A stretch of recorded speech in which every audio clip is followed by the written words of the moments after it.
So, hallo und herzlich willkommen, meine lieben Twitchy Peoples und nachher auch YouTubies zum Let's Play von Nummer 3 von Agatha Christie, The A B C Murders. Ja, wenn euch das Video gefällt, gebt mal ein Däumchen nach oben, um den Patrick zu loben. Oder aber ihr abonniert und kommentiert, wenn ihr neu dabei seid. Yay, würde mich auch freuen. Ja, es gibt bei dem Spiel leider nicht viel zu reden. Man muss es in Englisch in Untertiteln mitlesen. Bin auch nicht so ganz begeistert davon.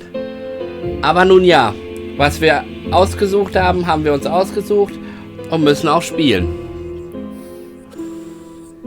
So, geht gleich los. Moment noch.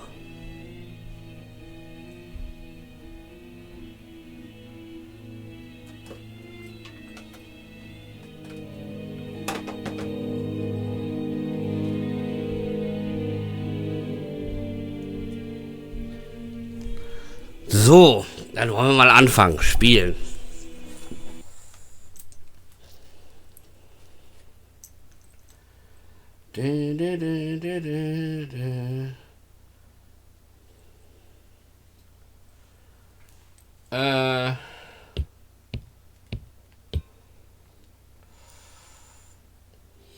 Mr. Poirot? Richtig. My respects, madame. Thank you for coming. Thank you. Have you seen the nurse? She should have been here by now. Oh, I'm sorry. The telephone in the hall is ringing. Dann wollen wir mal dran gehen. So.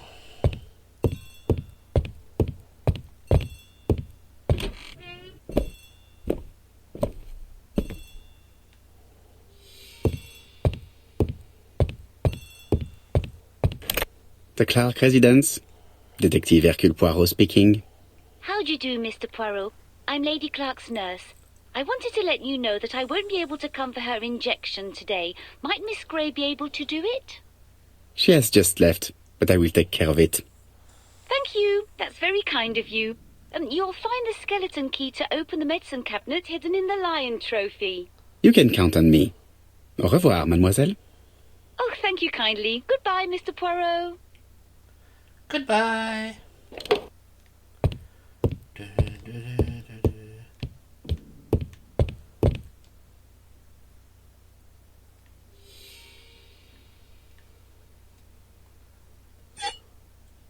Here is the skeleton.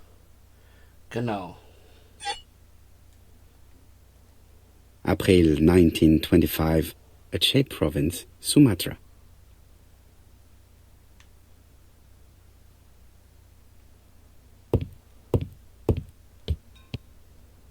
It is not the right time. Aha.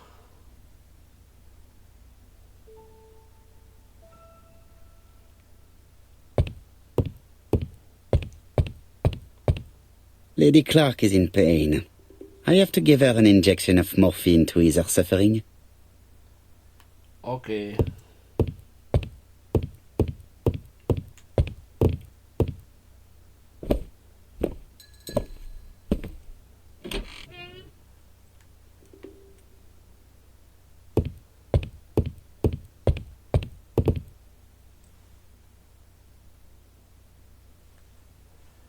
So, was haben wir denn hier?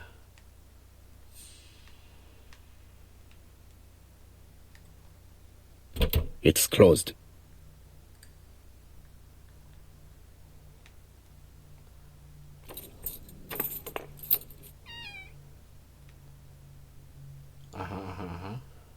Ah, Mr. Poirot. Oh, I feel better now. Thank you for your help. Gern geschehen.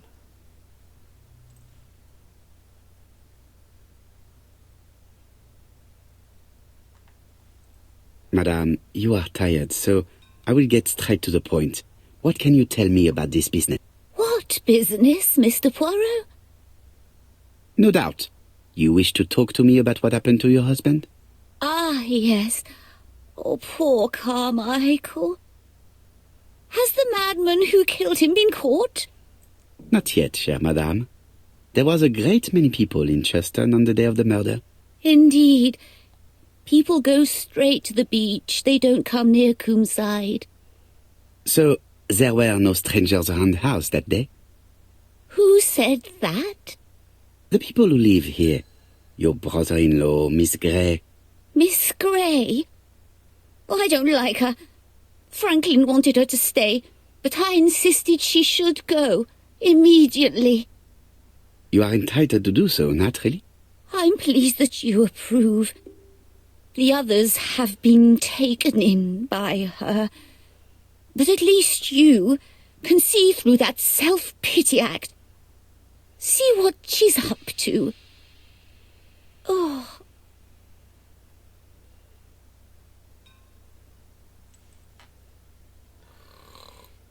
Ja, jetzt ist sie eingeschlafen.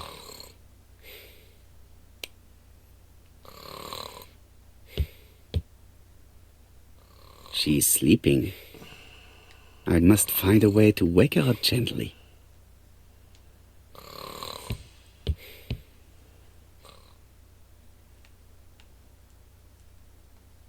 I've finished with this subject.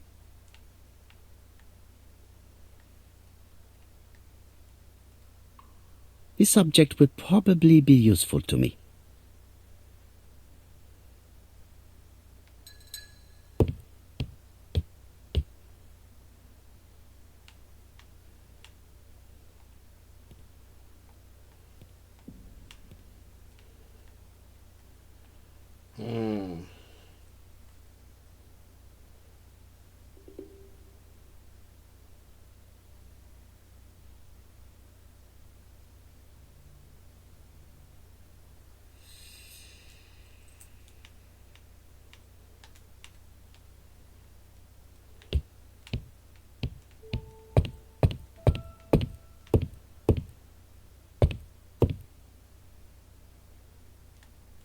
This couple appears to be having fun.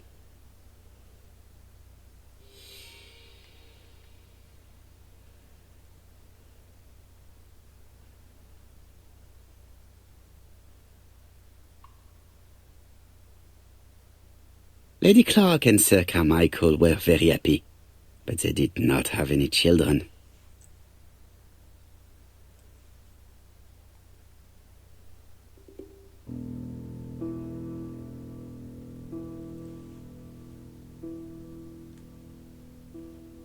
The mechanism appears to be broken.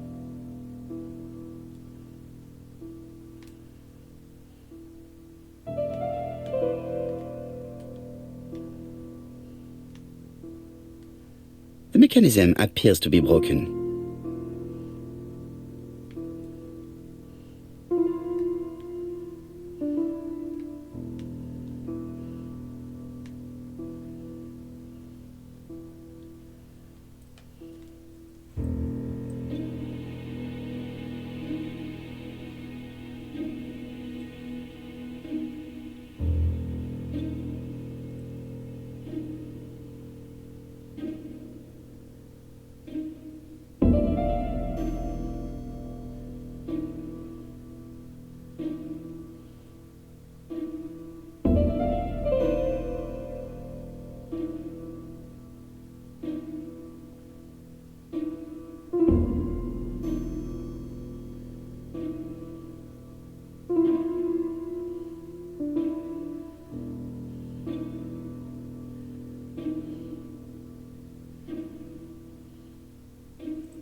The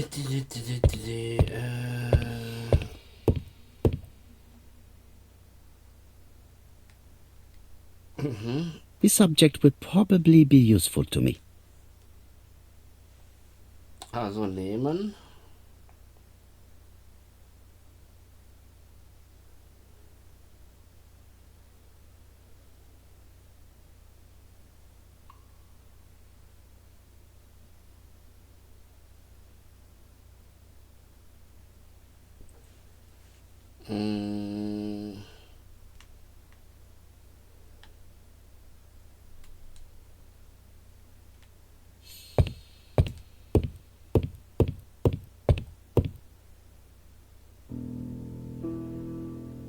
Wir haben 2. Dort fehlt aber noch der dritte. The subject would probably be useful to me. Ah, da war der dritte, okay. So, jetzt können wir uns da dran wagen.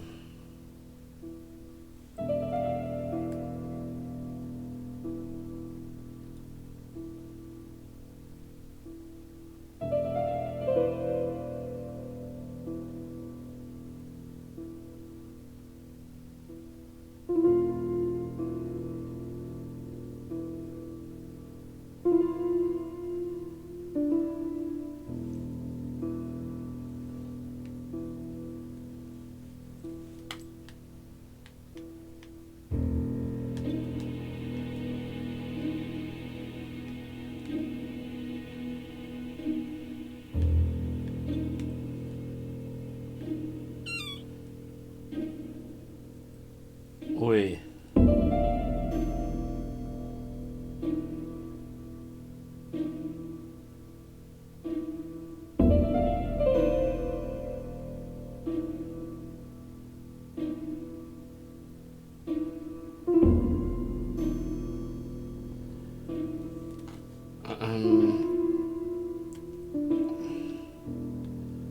Zuerst nehmen wir das hier. I hope that Hastings will not be cross with me.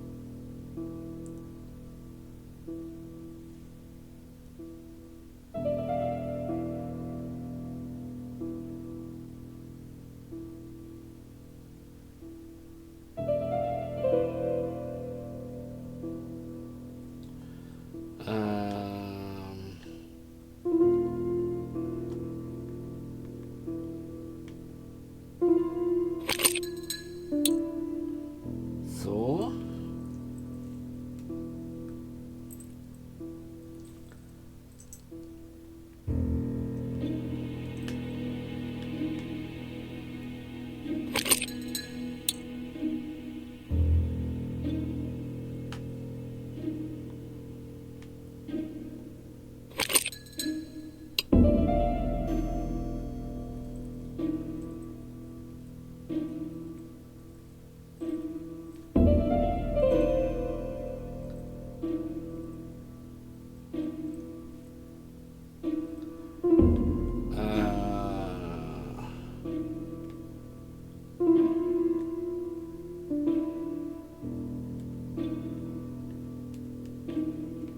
Ups.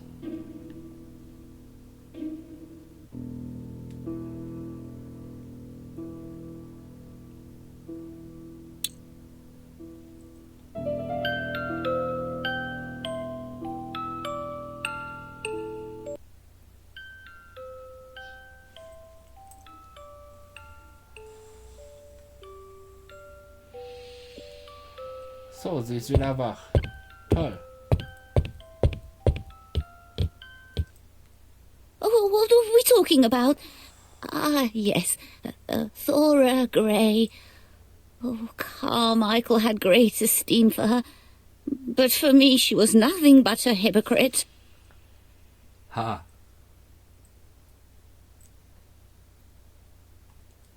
You're probably right, madame. You have seen through her. I'm so pleased that I've convinced you.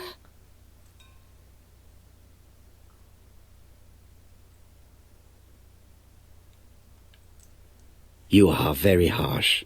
Do not forget that the girl is an orphan. Yes, and she used the fact to get around men. Take Franklin. He's fallen for her sweet talking charms. Oh, he's a lovely boy, very plucky and sure of himself. But so naive. Oh, when it comes to women.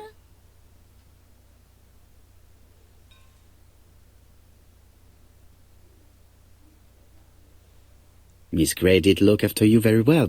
Outwardly. But she's hiding something. I think she tried to poison me. Miss Grey? A poisoner? But everybody appears to like her. It proves she knows what she's doing. She's manipulative and she's a liar. A liar? Let's see, didn't she say that on the day of the crime nobody was around Coomside? That is correct. Well, at 11 o'clock I saw her talking to someone. Really? And what was this man like? An ordinary sort of man with a very plain face. Oh, I don't remember well. Was he a gentleman? No, he was not a gentleman. It would be best to leave her to sleep now. The telephone in the hall is ringing.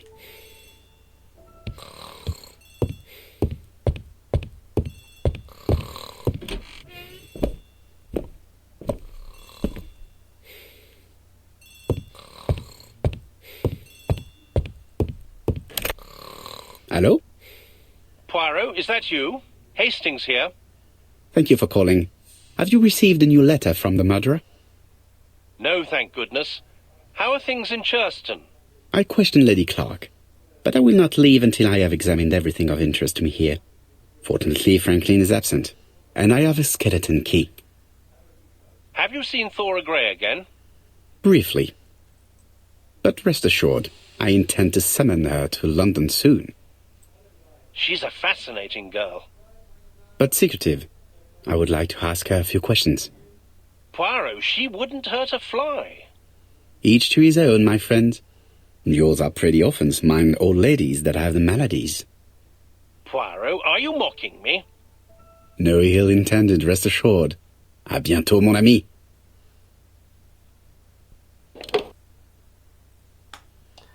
So. Neues Ziel, das Herrenhaus durchsuchen. How am I going to open this trunk? Let us examine it.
Leaving the code on the trunk.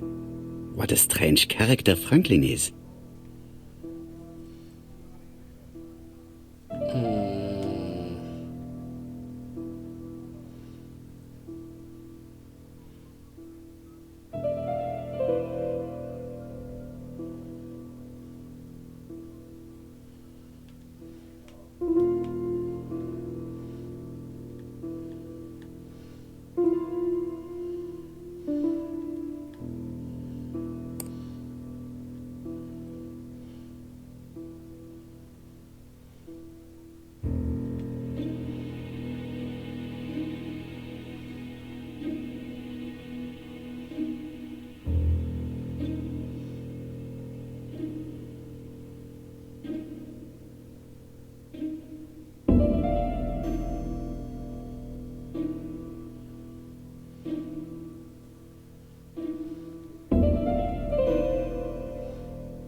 So, what is this sound?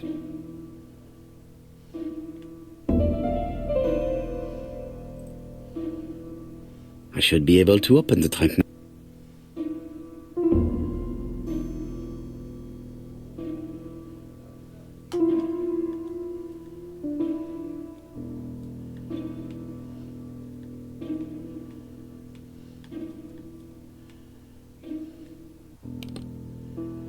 There we are.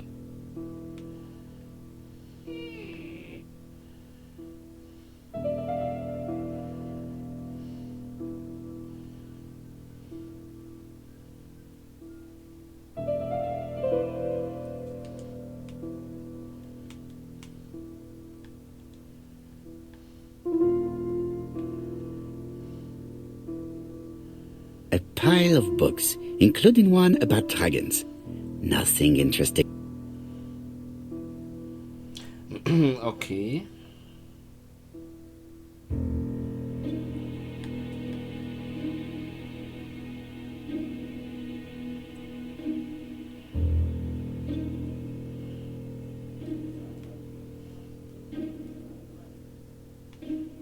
Nee.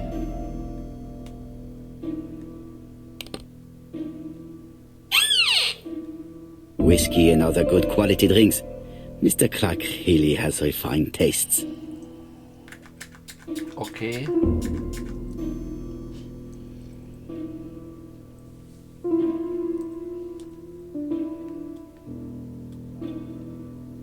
Whiskey and other good quality drinks. Mr. Clark really has refined tastes.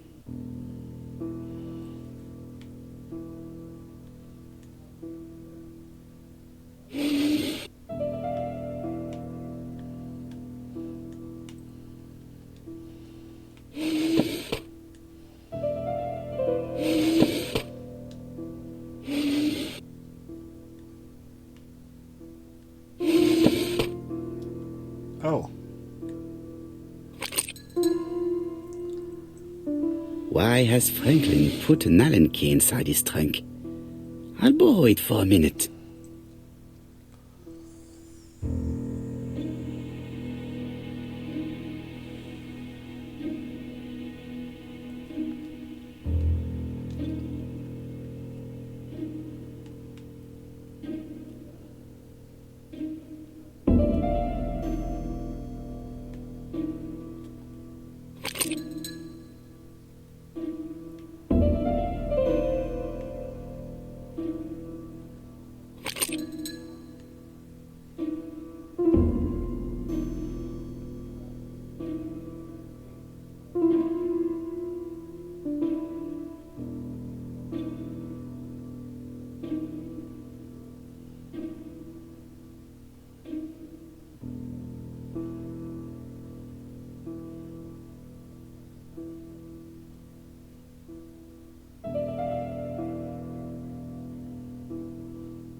An Allen key. It can be used in 5 positions.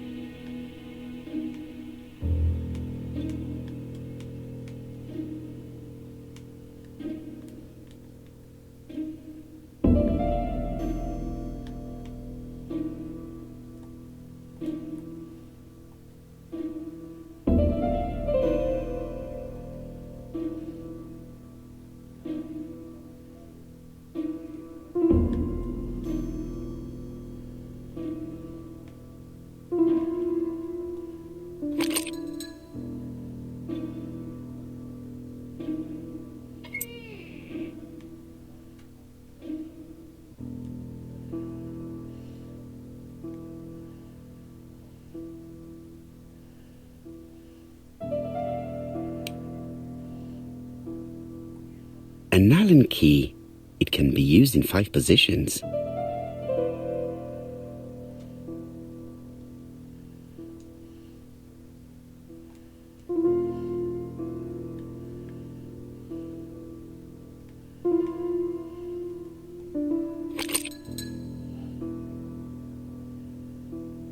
Another screw.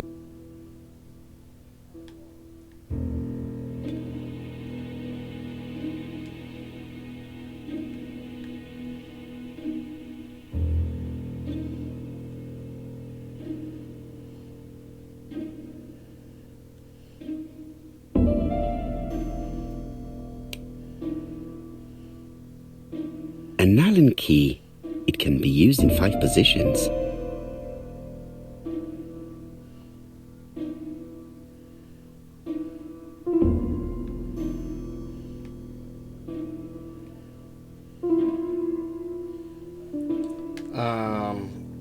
Das hätte ich jetzt soweit.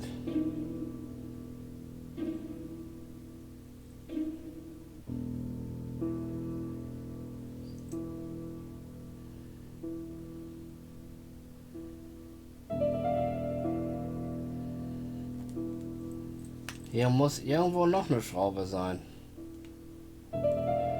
Da. Wupp.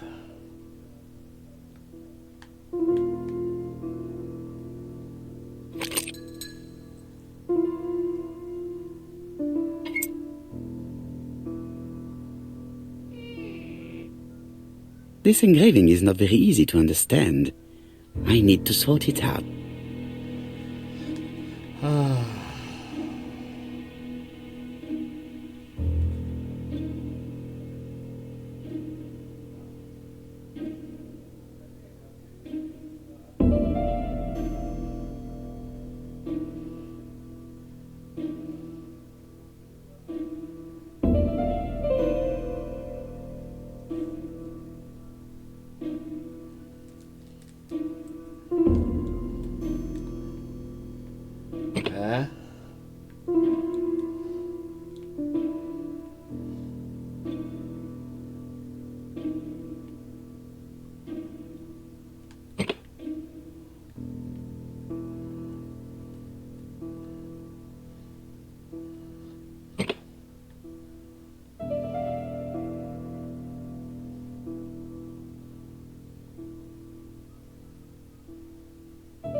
Ach Mann, wenn das wenigstens funktionieren würde.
ist schon mal richtig.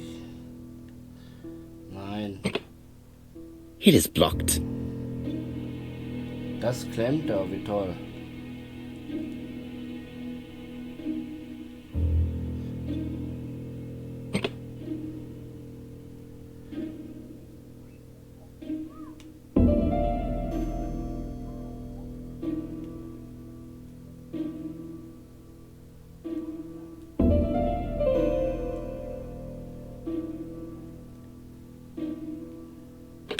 Aber warum klemmt die innere Scheibe?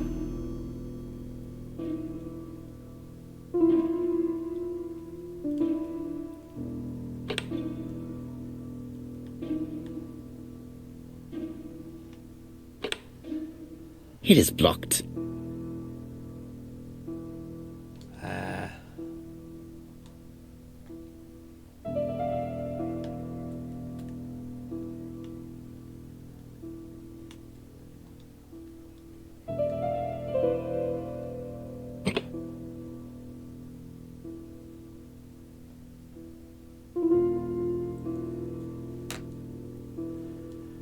Ich will, dass das wieder zum Anfang ist. So wie es ganz am Anfang war.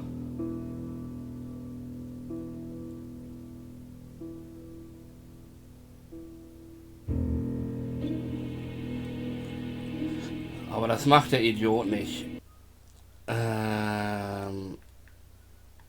Hilfe.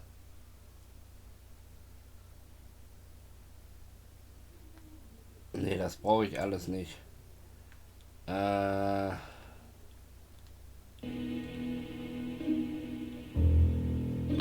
Franklin must really love his country to have an engraving in his trunk. I think I heard the panel above really. Okay, so kann man es auch machen.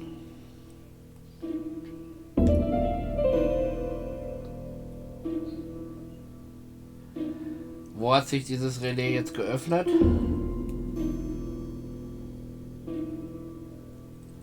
Schwupp.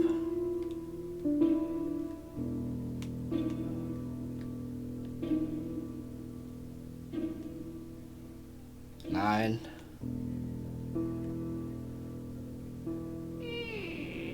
A signet ring? A signet ring with a code written on it. 1587. It may be useful to me.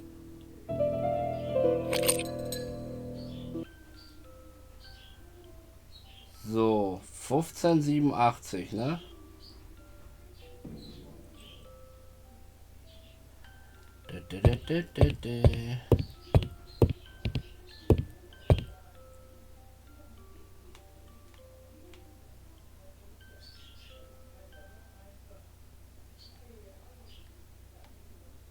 Miss Thorogray, Comside, Chuston, Devon. Arsenic trioxide thallium.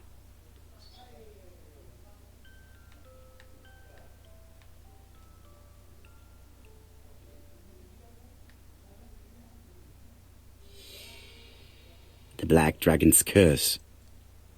To Franklin, who will never grow up. January 25, 1928. Car Charlotte.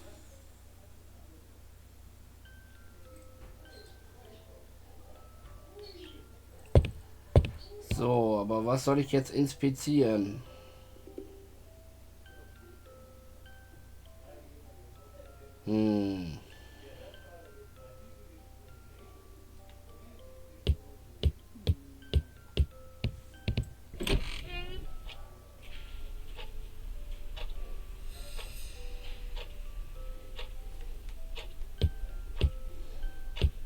Sir Carmichael's collection could rival that of a major museum.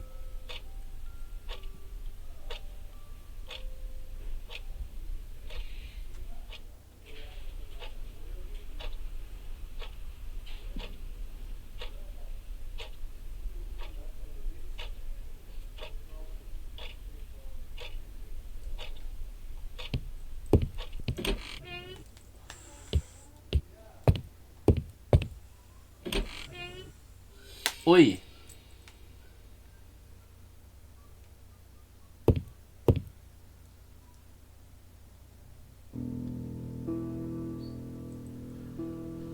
schon wieder so eine Überlegung.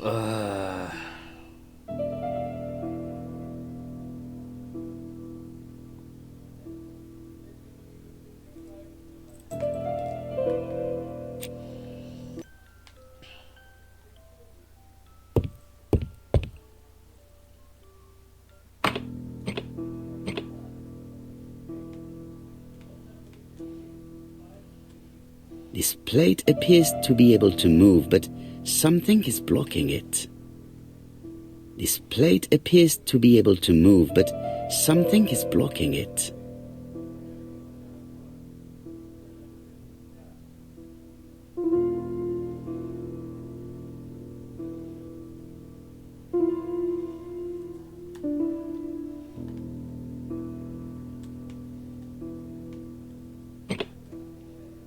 I think that signet ring should be placed here.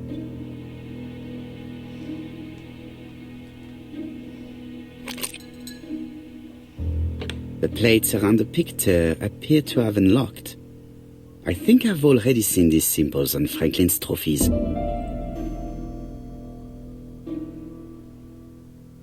Aha.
Probieren wir es hier mal.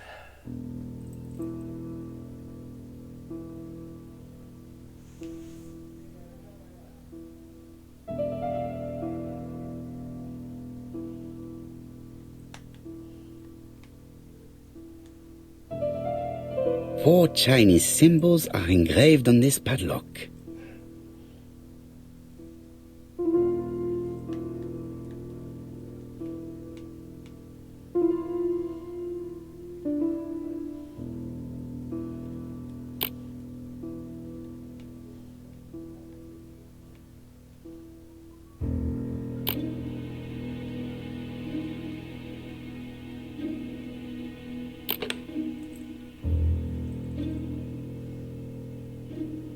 At last, the cupboard is open.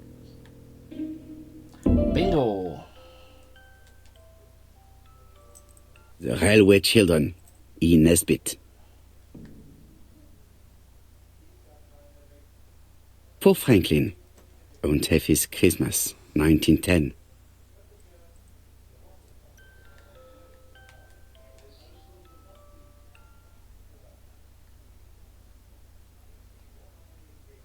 Traveling in China, a practical guide for English travelers.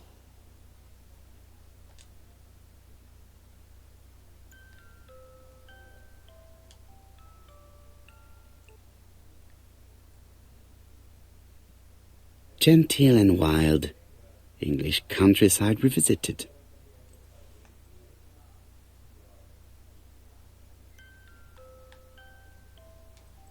Helmet, flask and rifles. Franklin is very well equipped.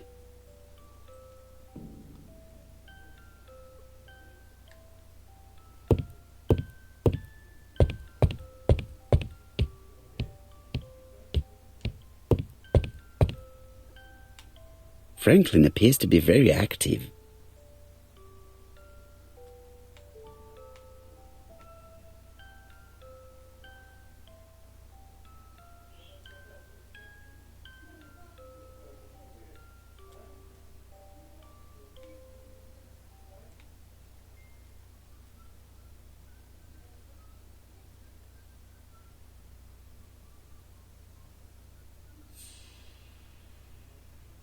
Franklin Clark appears to be a typical British gentleman. A good sportsman, a hunter, a traveller.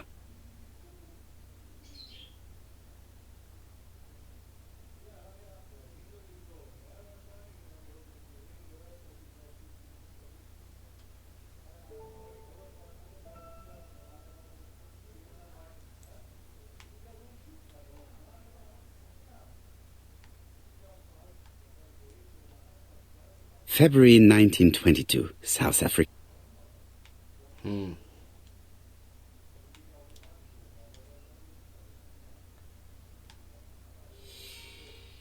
July 1920, Alaska Peninsula.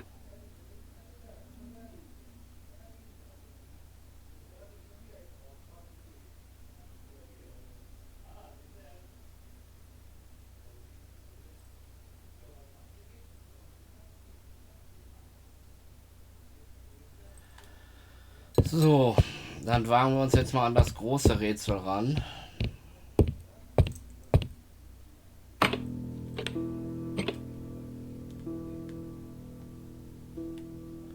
Ach so, nee, erst.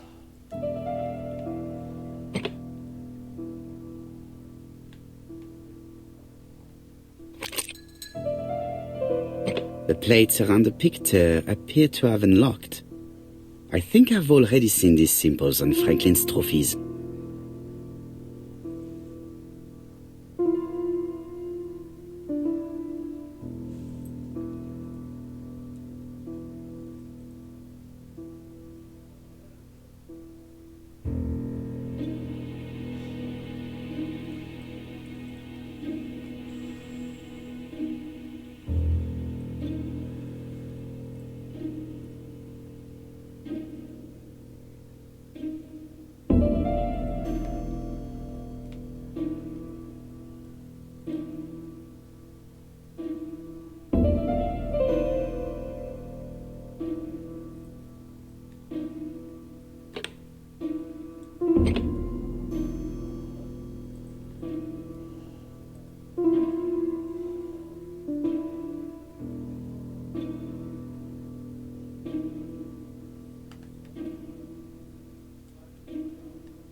Wieso geht das nicht?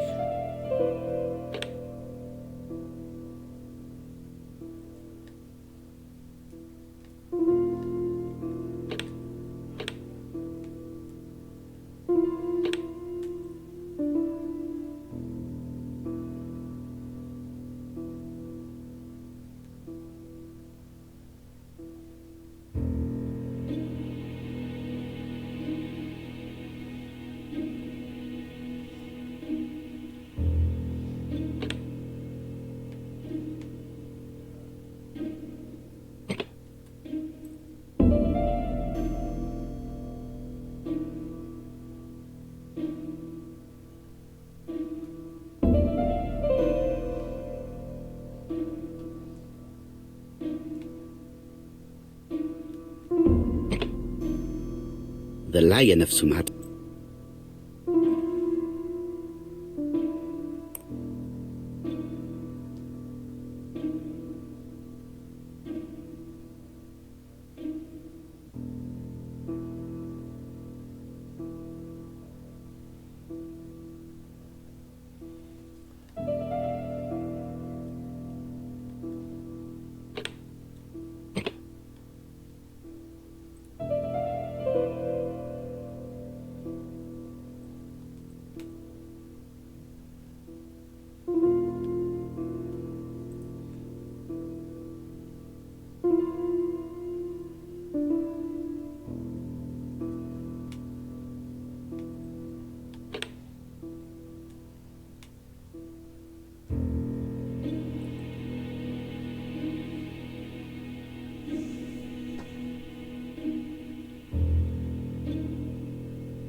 The Alaskan Kodiak bear.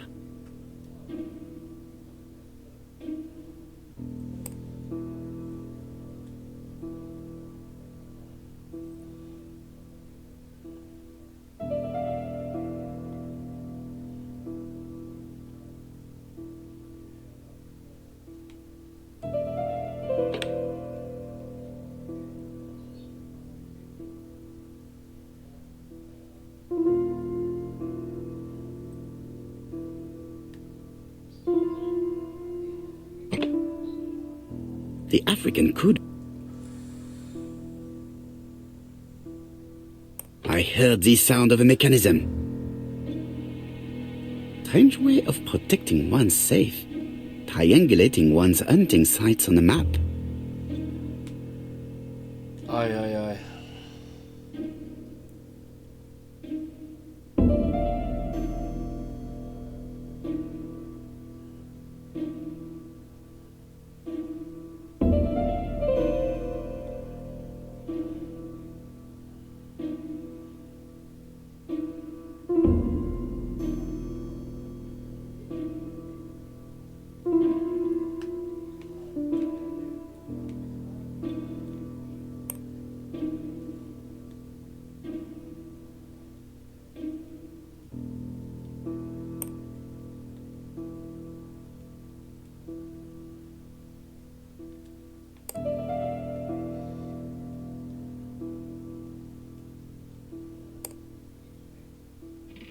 These documents are very likely going to help me for the rest of the inquiry.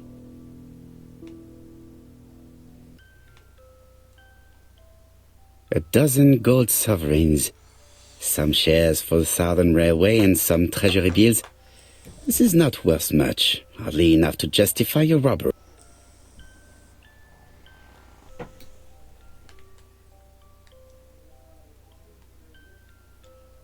Charlotte Clark, Comside, Churston, Devon, to Mr. Franklin Clark, Peninsula Hotel, Salisbury Road, Chimchatsui, Kowloon, Hong Kong, Comside, 1935, January 1st. I wish you with all my heart a happy year 1935. Writing my greeting cards, I have affectionate thoughts for you. Always smiling as a child, sailing to distant countries and bringing back to us trunks full of wonder. At home, everything annoys me, starting with this young Thora Sir Carmichael is so fond of. I have nobody to share my feelings with, so I write to you. How can I tell you what happens to me? The simplest way the better. I am doomed. I still have 1 year to live, no more. How do I know? I opened the secret drawer of Carmichael and read a letter not addressed to me. In this letter, Dr. Logan tells my husband in the most direct way the truth he conceals from me. So, I know. But my husband doesn't know I know. Please don't tell him. And if he shares the truth with you, act as you were surprised. Carr will probably speak in his usual convoluted way, but I wanted to be the first to announce it to you. It does matter to me that you are aware of what happens in Comside. Warm regards. Charlotte. Interessant, interessant. Sir Carmichael Clark, Comside, Churston, Devon, to Mr. Franklin Clark, Peninsula Hotel, Salisbury Road, Chimchatsui, Kowloon, Hong Kong, Comside, 1935, January the 12th. Dear Franklin, first, I wish you a good start to a successful new year. I have received your letter dated December 10th. Thanks for defending my interest against Wang, this robber. Things could have got pretty bad if you weren't a real cold-blooded guy. I envy you for that. Things go on here much as usual. Charlotte is moderately free from pain. I wish one could say more. You may remember Thora Gray. She is a dear girl and a greater comfort to me that I can tell you. I should not have known what to do through this bad time but for her. She has an exquisite taste and shares my passion for Chinese art. No daughter could be a closer or more sympathetic companion. Life has been difficult, but I am glad to feel that here she has a home and true affection. You wrote me you want to stay in China for 1 more year or even longer. I don't object. The longer you stay, the more opportunities you will have to increase our collection. Nonetheless, you should know that we miss you here, and that Charlotte will be gone by the time you come back. I am, dear Franklin, your truly affectionate brother. Eton College School Year 1912-1913, Franklin Clark. School report for Franklin Clark. According to his teachers, Franklin was a good student, but lacked discipline.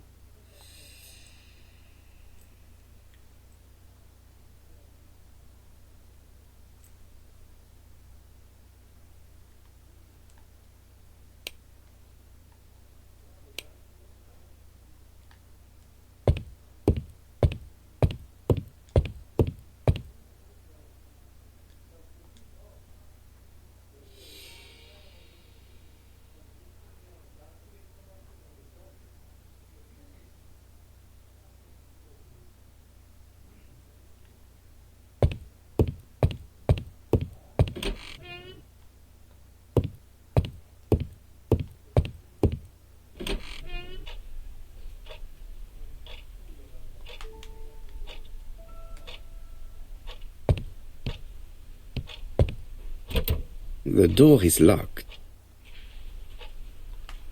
Dann nehmen wir doch den Schlüssel.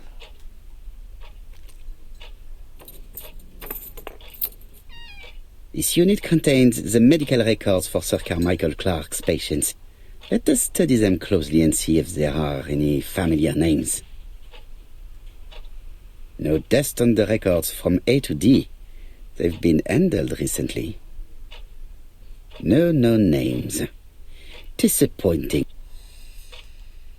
Lots of dust. The records from E to Z have not been touched for years. No known names. Disappointing.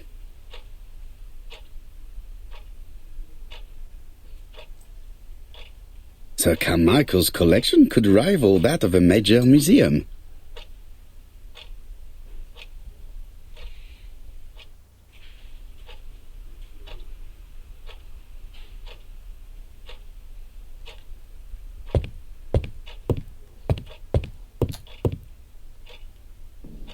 I see some papers that were not there the first time I visited.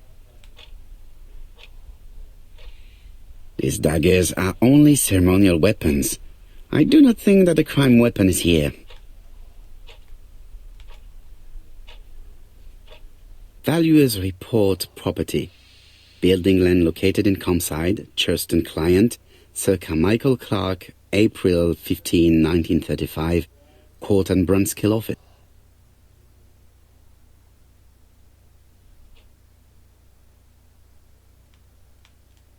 Court and Brunskill. The name is familiar. Is that not the name of the firm Donald Fraser works for?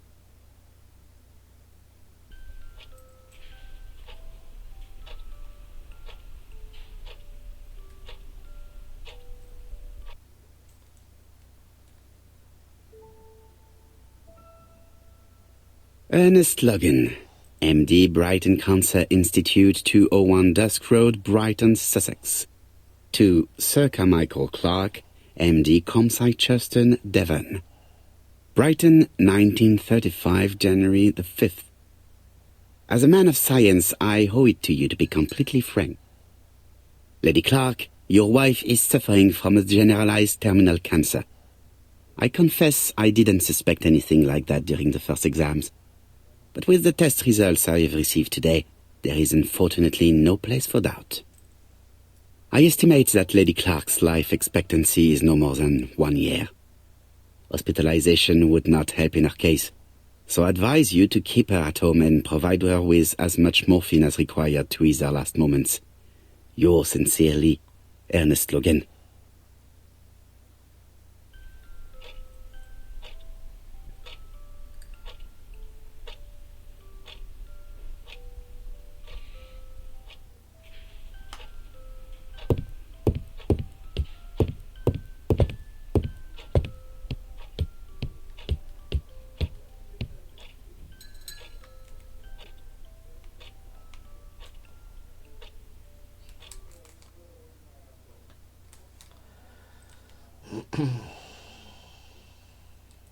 Attention, Franklin. Task list. A. Ordering Lady Clark remedies. Done. B. Tidying up real estate property files. Done.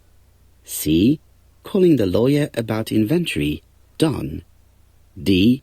Update the tenant-farmer list. Done. E. Update land rent accounting. Done. F. Ordering a restock of arsenic. Done. P.S. I have left on the living room table some of my things I don't want to keep. The locket and the dagger. I am sure you know why. Thora.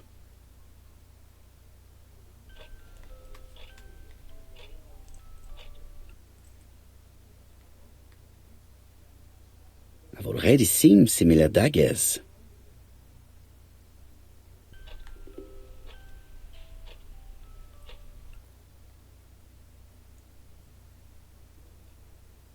A dark dragon for a bright-haired maid.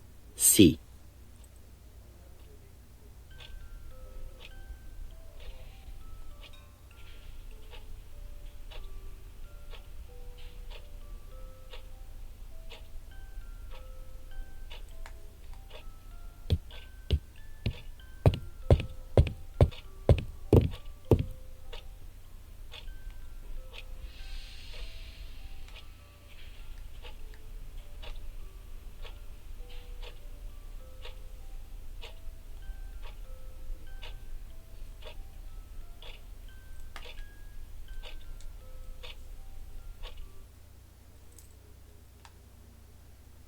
Compass, point to the south.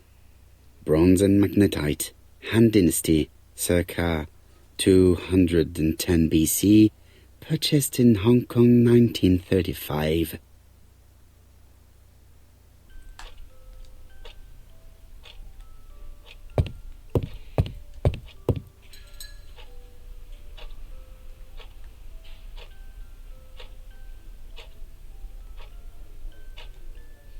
Traditional Chinese map. Facsimile. South is on the top of the map.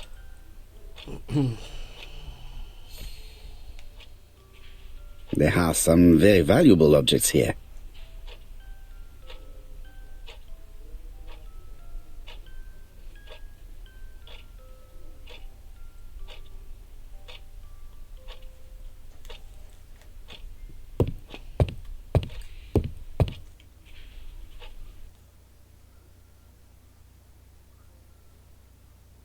Comside's private collection, purchases since 1920.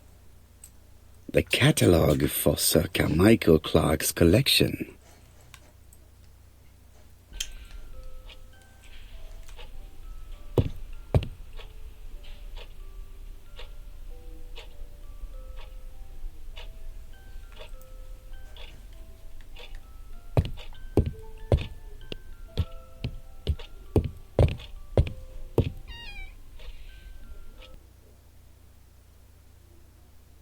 Where is the horrible smell of carrion coming from?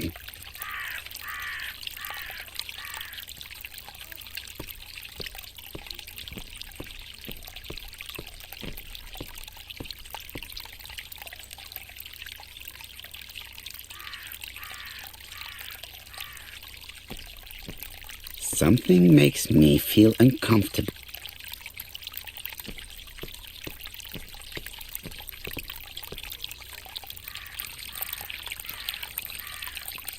Tut-tut.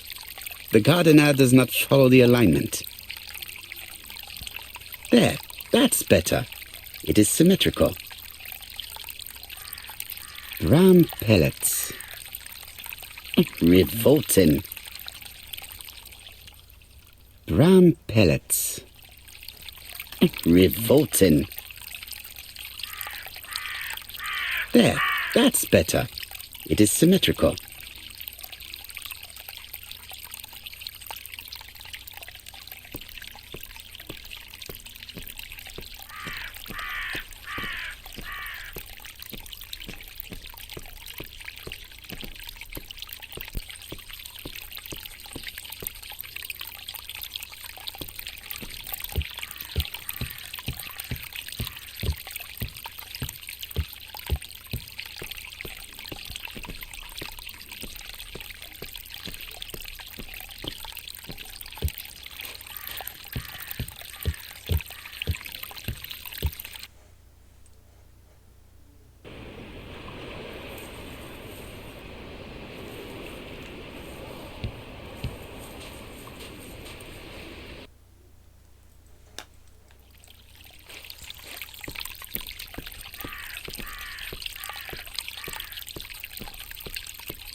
This fountain makes a very relaxing sound.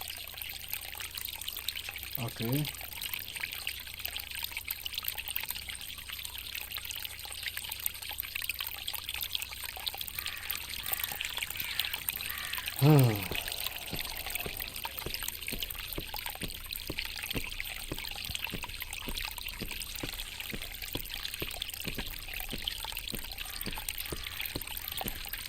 It was probably the gardener who lit this fire. Look here. I wonder if someone wanted to get rid of these papers. This object would probably be useful to me.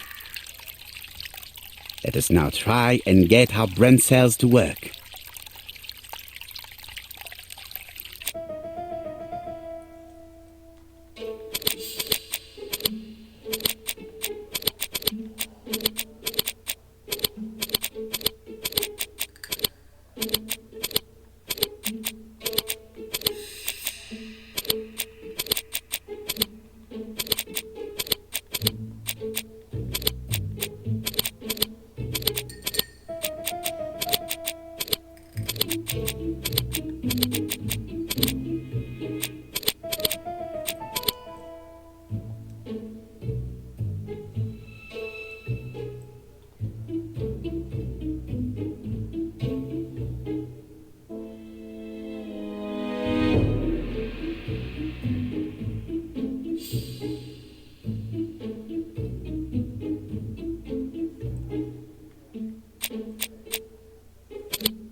Tora möchte nicht des Diebstahls bezichtigt werden.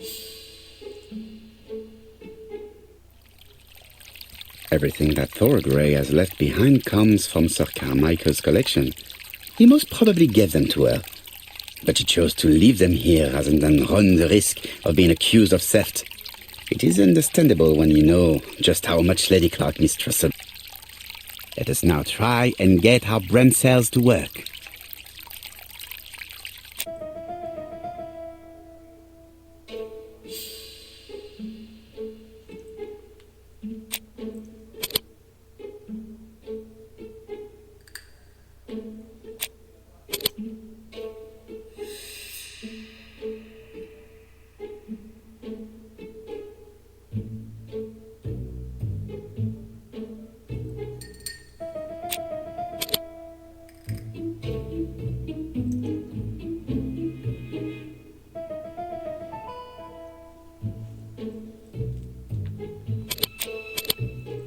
Tora Gray hat nie daran gedacht, Lady Clark zu vergiften.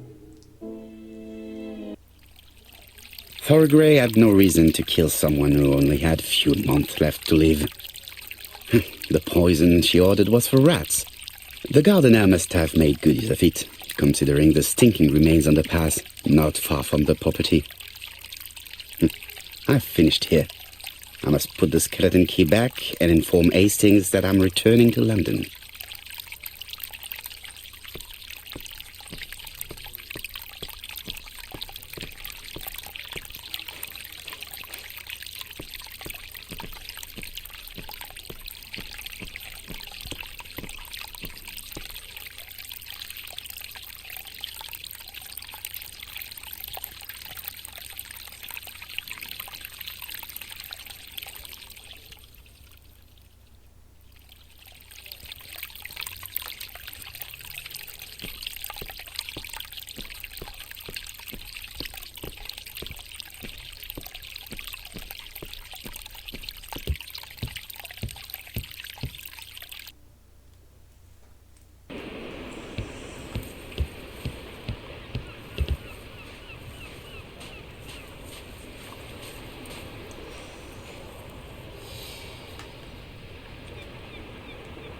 May you have peace, Carmichael. Charlotte.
Perfect.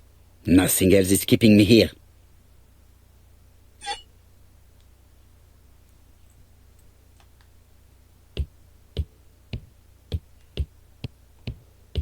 I am not going to leave campsite now. I still have some things to do.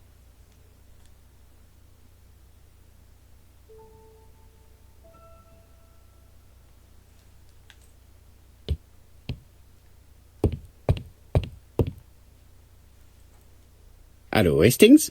I have finished in Charleston. I will take the first train. Tell me, do you know how to restore writing on a burnt document? Yes, you just have to soak a cloth with a hydrochloric acid solution and rub the sheet of paper. Then the characters appear. Bien. You have been of great assistance, Hastings. Could you please order the solution as soon as possible? Of course, but what documents do you want to read? You will see, my friend. À ce soir.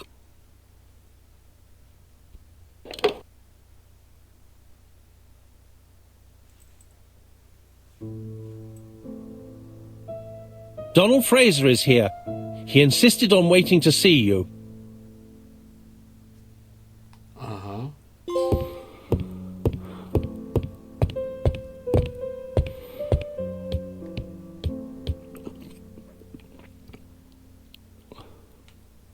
This man is tired.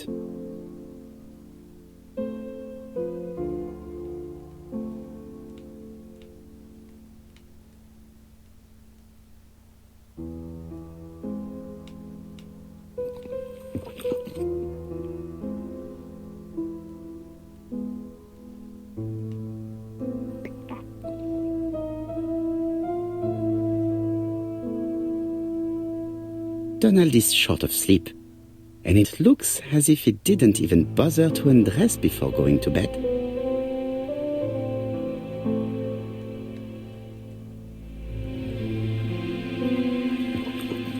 Mr. Poirot, I don't know why I'm here.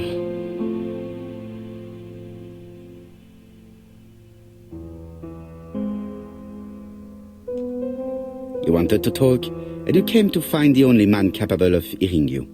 Mr. Poirot, since Betty's death, I've doubts about myself. I don't know what to do. And I keep having a horrible dream 3 nights in a row.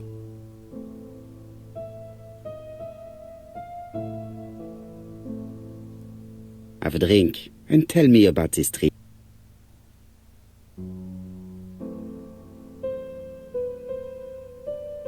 It's always the same.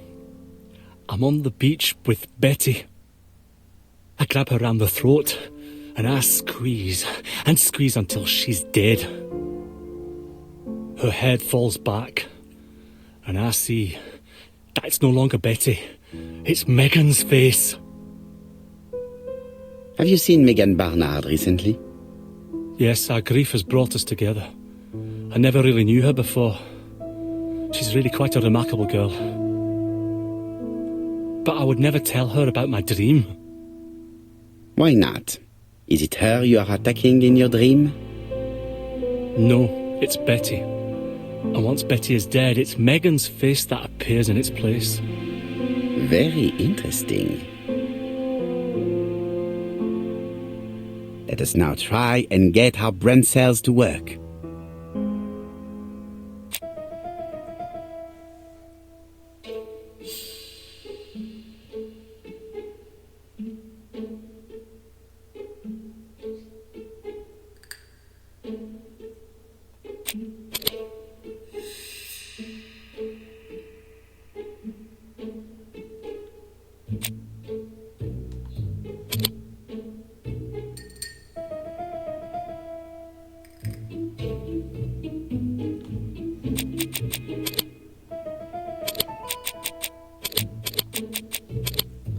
Donald ist dabei, Gefühle für Megan zu entwickeln und fühlt sich schuldig, Betty fallen gelassen zu haben.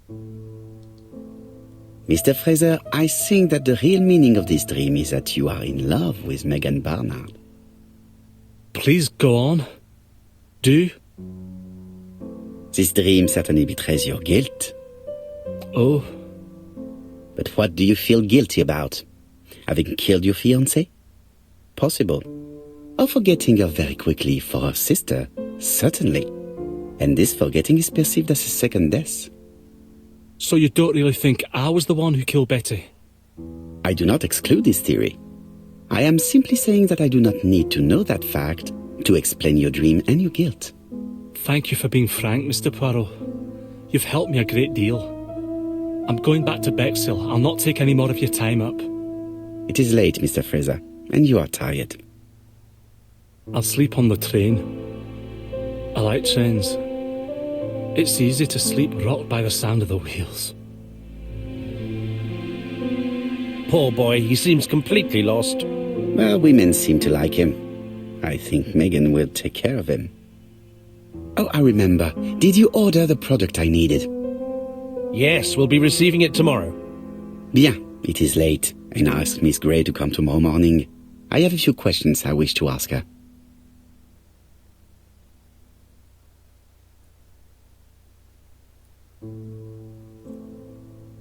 Mademoiselle, I asked you here in order to answer a very important question.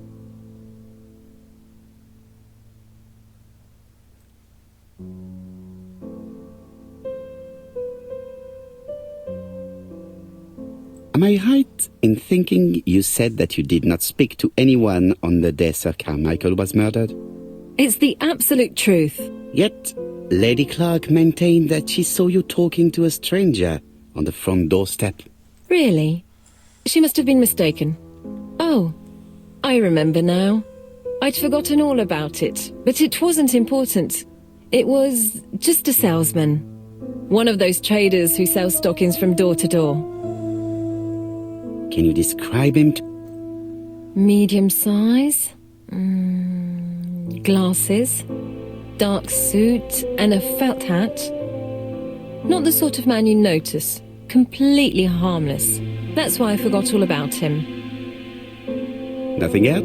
He was very hesitant and shy. Usually door-to-door salesmen are very confident, but he wasn't.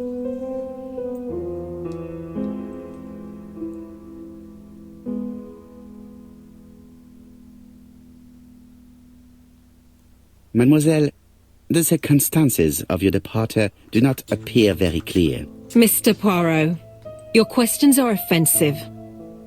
I don't wish to lie. Lady Clark did not appreciate my presence. And Franklin cannot go against the wishes of a sick lady. He is a good man, and he worries a great deal about his sister-in-law.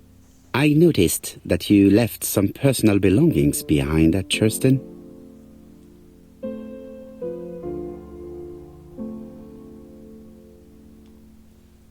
It was too risky for you to keep these objects, am I correct? Risky? What was the risk?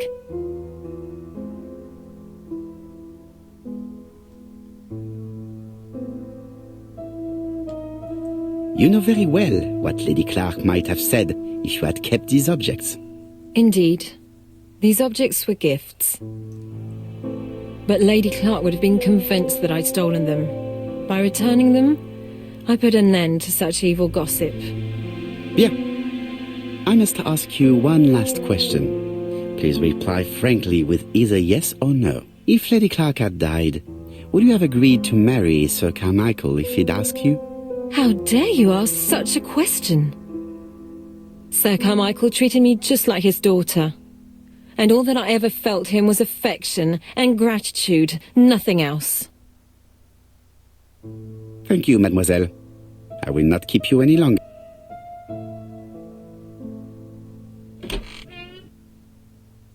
I met Thora Grey on the stairs. Her cheeks were ablaze, and she appeared to be deeply hurt. Poirot, have you offended the poor girl again? Do you have good reasons for accusing her? I accused her of nothing, Hastings. I simply asked her an important question she did not answer. Let us see if we can answer it for her. Let us now try and get our brain cells to work.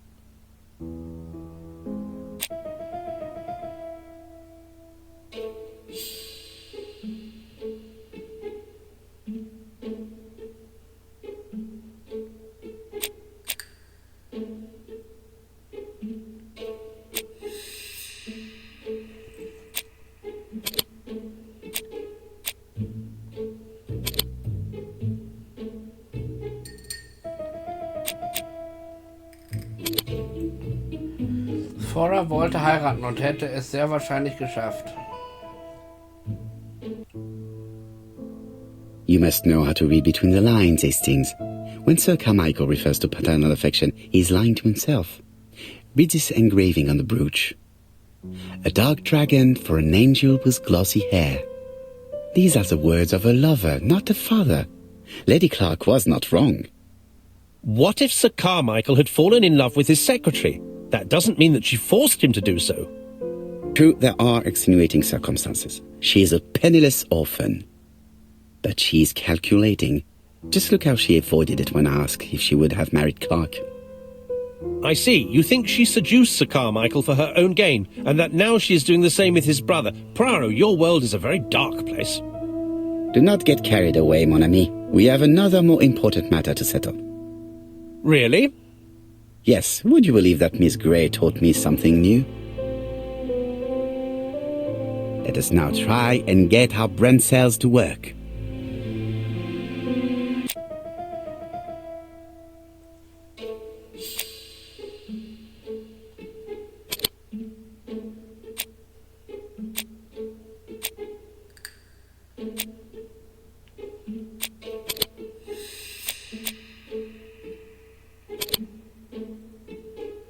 Vor jedem Mord hat das Opfer oder jemand in seinem Umfeld Strümpfe gekauft. It's perfectly clear, Hastings, perfectly clear. Indeed, a stocking seller visited Andover, Bexhill and Churston on the day of each murder. We have our suspect. This should be of interest to Job.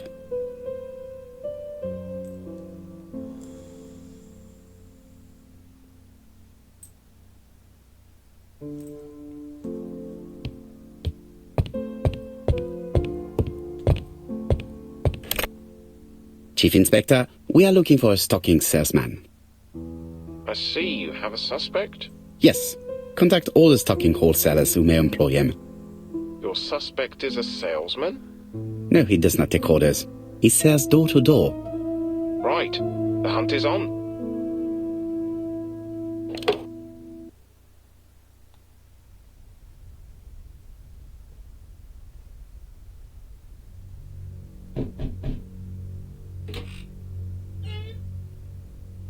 Are you leaving, Mr. Cust? Yes, I'm going to Cheltenham. You shouldn't travel today. You don't look very well. I have to. I have engagements. I must respect them. Oha. Can you get the post, Hastings? And why don't you go and get it yourself? Très bien. What's going on? I've never known Hastings to be so disagreeable.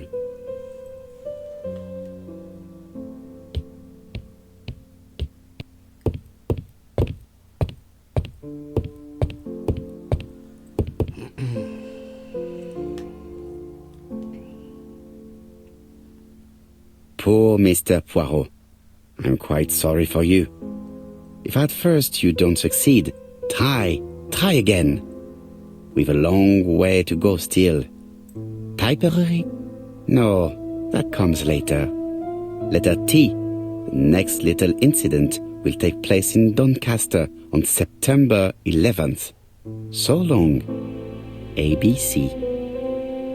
I should compare this letter with the one on my desk which I received earlier to see if it does indeed come from the same person. Auch schon wieder.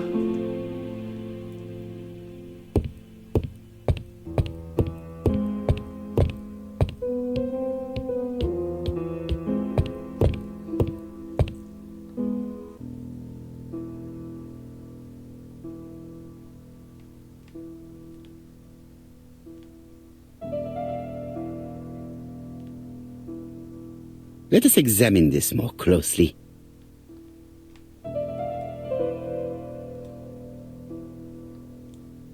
Certain characters in the two letters may have similar defects. Yes, this I is weird.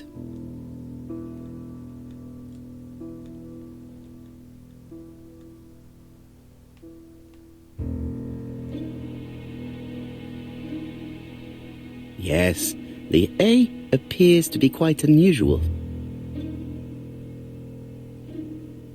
That's right. The A characters in the two letters do indeed have the same defects. I have to find some other similar defects to confirm my theory. Yes, this I is weird. Yes, the I characters in the two letters do indeed have the same defects.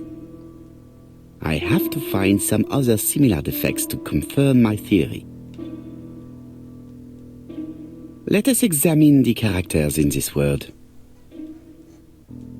Let us examine the characters in this word.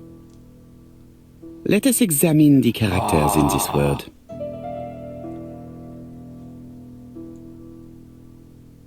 Let us examine the characters in this Ach, word. leck mich doch am... Let us examine the characters in this word. Let us examine the characters in this word. Let us examine the characters in this Halt doch word. die Klappe.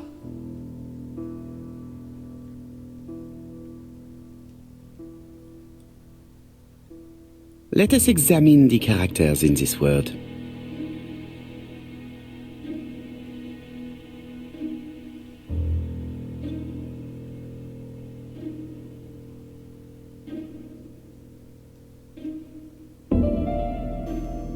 Let us examine the characters in this word. So langsam kriege ich einen Anfall. Let us examine the characters in this word. Let us examine the characters in this word. Let us examine the... Let us examine the characters in... Let us examine the...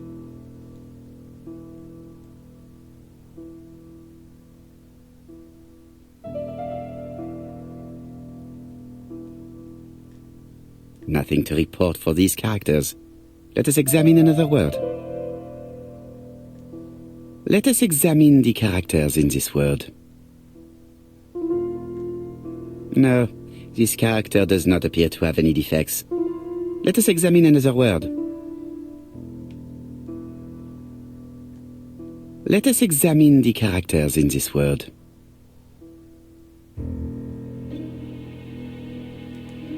Wie habe ich das denn vorhin gemacht?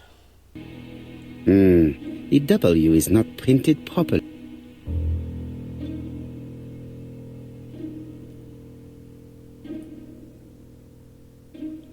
Wo ist denn hier ein W?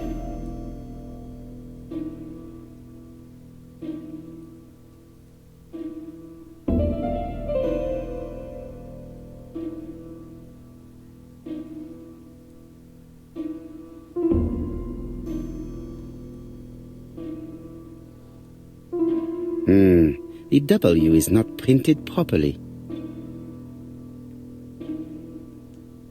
No, this character does not appear to have any defects. Let us examine another word. Let us examine the characters in this word. Of course, the W characters in the two letters do indeed have the same defects.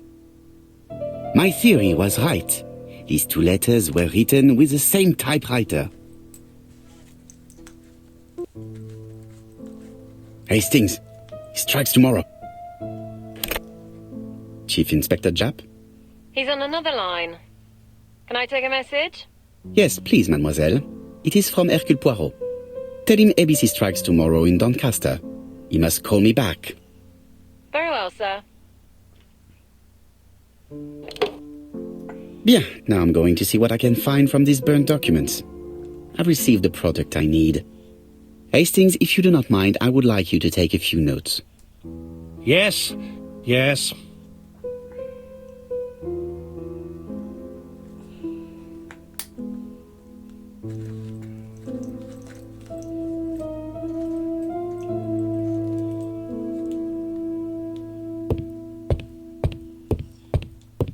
I've finished with this subject.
So, how are you getting on? I'm ready to take notes.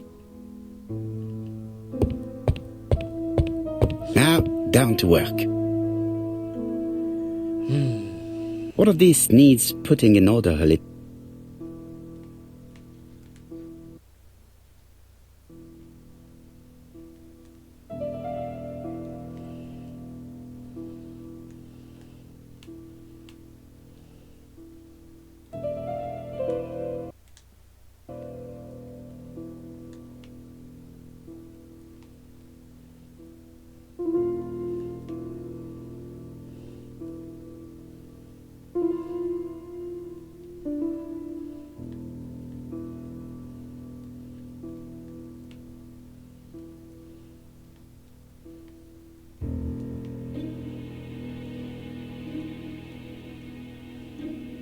This does not look too difficult.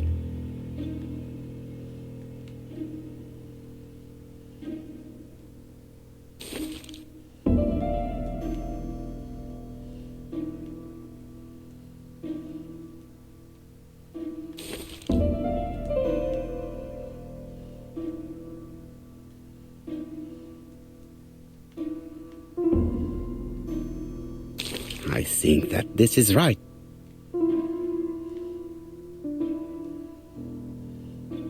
This page is finished. That's done. 3 more to go.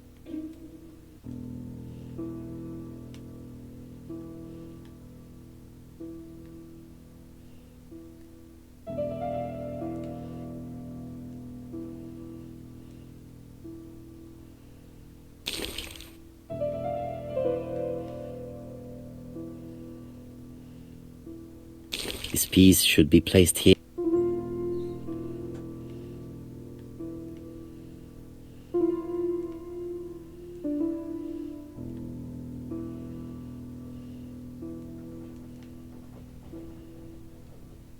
This piece should be placed here.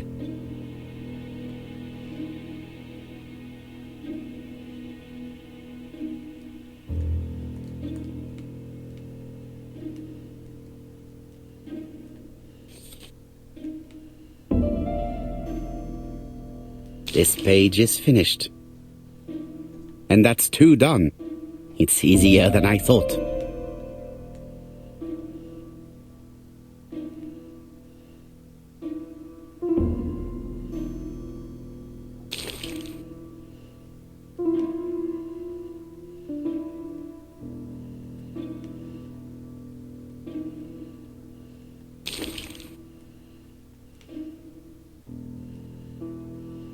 This piece should be placed here.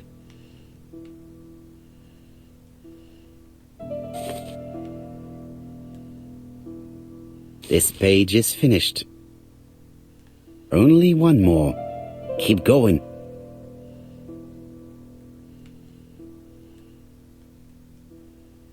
This page will be reconstructed in a flash.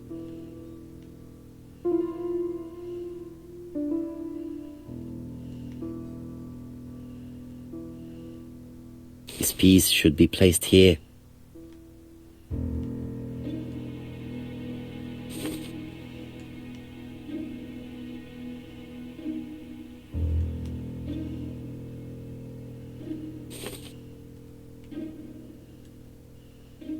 This page is finished. All the pages are reconstructed.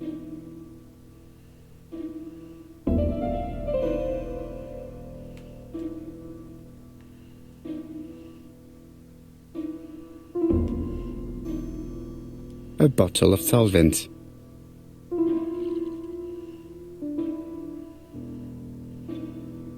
The cloth is now soaked with solvent.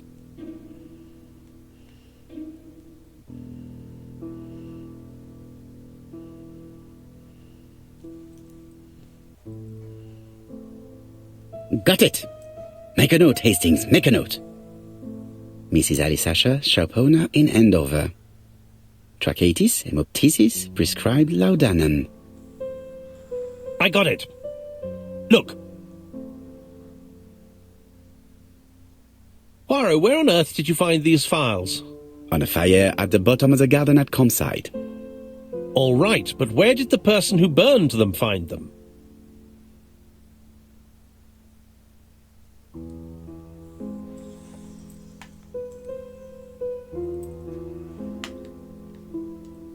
Alice Asher, shopkeeper in Andover. Tracheitis, hemoptysis, chronic cough with loss of blood.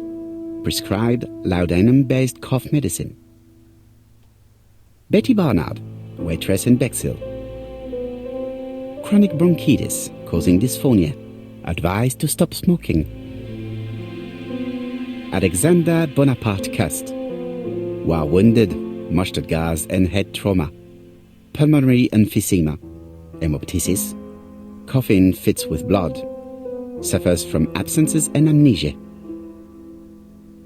Dick Dudley Dunbar, owner of the Black Swan Hotel in Doncaster. Asthmatic, heart disease, heart condition. Let us now try and get our brain cells to work.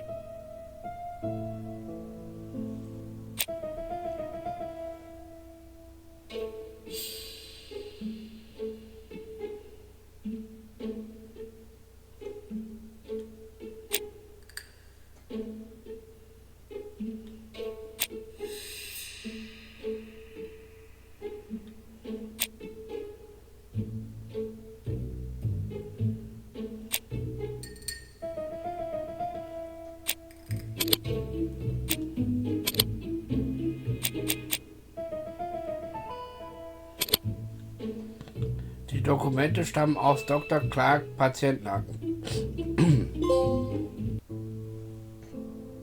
The burned documents are medical records, and without a doubt they come from Clark's archives. First of all, because all the patients have throat conditions. And secondly, their name starts with either A, B, C or D, and it is precisely the files that match these letters that have been tampered with. But why burn these files? How come the names of the two victims appear on them? And who are the two other patients? These are very good questions.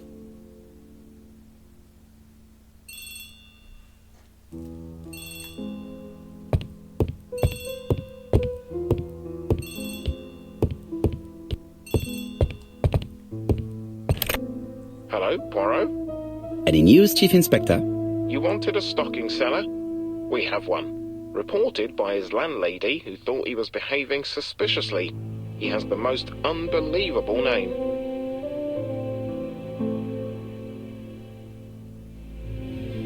Alexander Bonaparte Cust. Yes, Alexander Bonaparte Cust.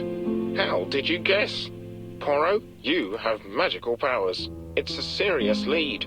I called Doncaster. A person matching Cust's description has been seen at the station. He got off the train from London, but after that, nobody knows where he went.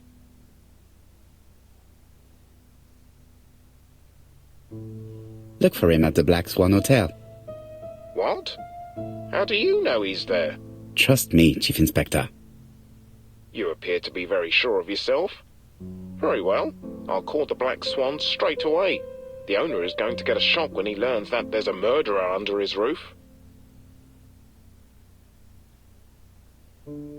Do your best, Jap. You can count on me. Hastings, everything is at stake. With a little luck, our main suspect will soon be under lock and key.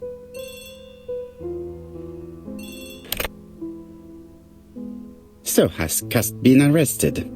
Yes, the Doncaster police are sending him by train. That is good news. But why so gloomy, Chief Inspector?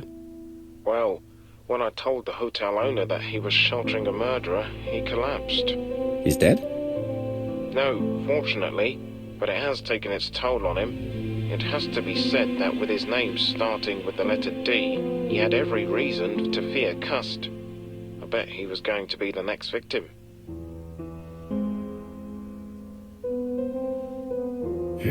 Chief Inspector, I believe that I share responsibility for this incident. What do you mean? I saw Mr. Dunbar's medical records. His heart was weak. I should have warned you. It's very honest of you to tell me that, Poirot. I appreciate your gesture. Please keep me informed of his progress. You can count on me. I'll do what's needed. I will visit him at his bedside when the killer is caught. That's typical of you, Poirot. We should focus on the next part of the investigation in order to avoid other incidents. While we're waiting to question Cust, we could search his room in London. Where does he live? The Marbury Guest House? I'll see you there. Yes, but start without me. First of all, I have to sort out a few details for Cust's transfer. I understand. À bientôt. Hastings, we are making good progress. Please go and search the room of our #1 suspect. With pleasure. I did have a dentist appointment, but I'll cancel. The dentist. So that is why you are so nervous and bad-tempered. A visit to the dentist is never an enjoyable prospect. But an unavoidable one. Go to your appointment, Hastings. I will manage on my own.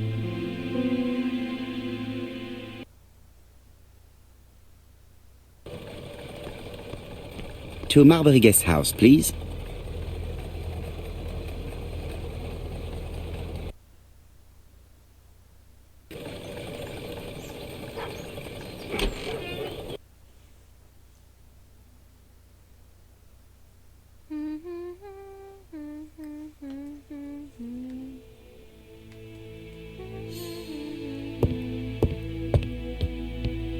How do you do? You must be Mr. Hercule Poirot. Chief Inspector Japp told me that you might be coming.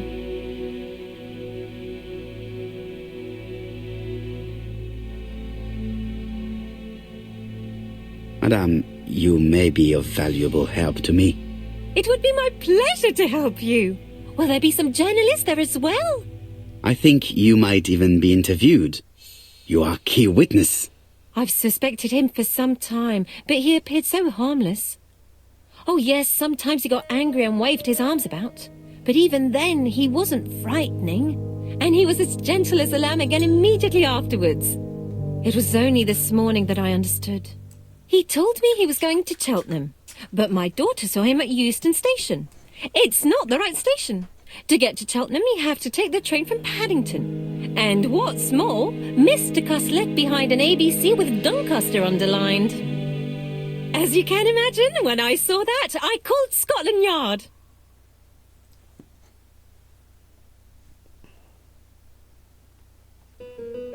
Well done. You were right. He did go to Doncaster. So I was right to warn the police. Tell me, did you have any other reason to suspect Mr. Cust? Well, he's odd. Sometimes he coughs really loudly and complains that his throat is burning, and sometimes he talks to himself and stares into space. He told me that it was because of a wound he got in the war. His head hasn't been quite right since, he said. And then he was in Churston when that millionaire got murdered. I found his train ticket when I washed his coat. He didn't want me to wash his shirt. He washed it himself. But I did see big brown stains on it.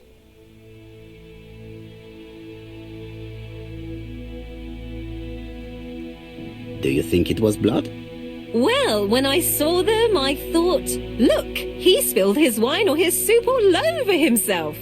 But now that I think about it, well, they did look like blood. Cust used to travel for his work. Is that correct?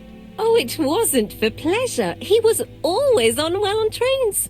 But he had to sell his stockings around England. I have to respect my engagements, he used to say. Do you know where Cust was at the time of the murder in Andover and Bexhill? On June the 21st and July the 25th? No, I don't know. That was a while ago, you know. But surely you keep a register. It won't do you much good. Mr. Cust rents his room for the year. If he goes away for a few days, I have no reason to make a note of it. Ah, I remember one thing. Bexhill's by the sea, right? Indeed, it is a large seaside resort. Well, as it happens, at the start of July, Mr. Cust asked me to repair his bathing dress. Suspicious, huh?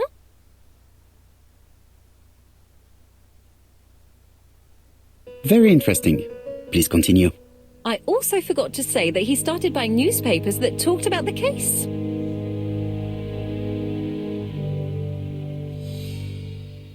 When did he start buying the newspapers? Let's see. I think it was just after the millionaire's murder in Churston. He didn't seem all that interested before that. That will be all for now. I'm going to take a look at his room. Take the key on the counter. Okay.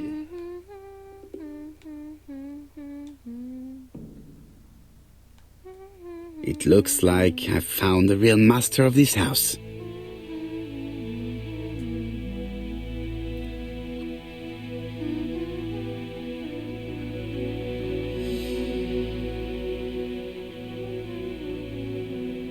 There is no need to worry about the household cat. I'm sure that Mrs. Marbury lets it do what it pleases.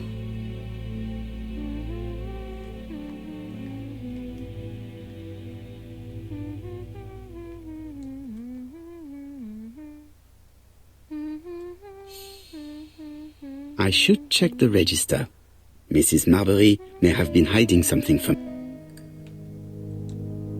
I don't think my register will help you. Mr. Cuss rents his room all year. If he goes away for a few days, I have no reason to make a note of it.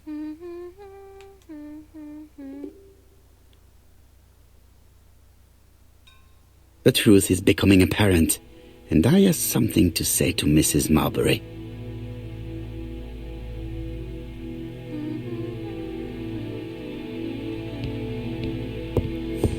I have something to say to Mrs. Marbury.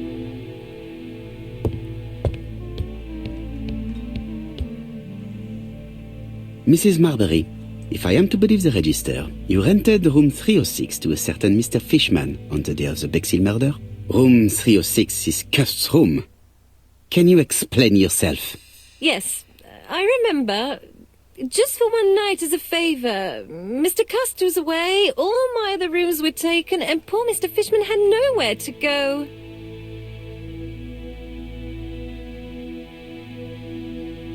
You rented the same room to two people. Very profitable, but quite illegal. But I didn't harm anyone, I was only helping everybody out.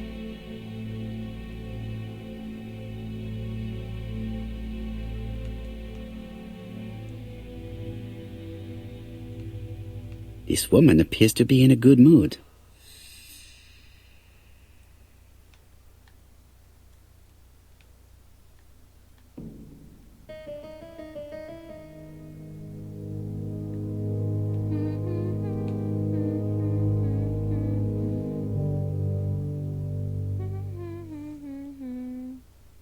Mrs. Marbury is in a good mood. She is working very precisely in producing incredibly thin peel.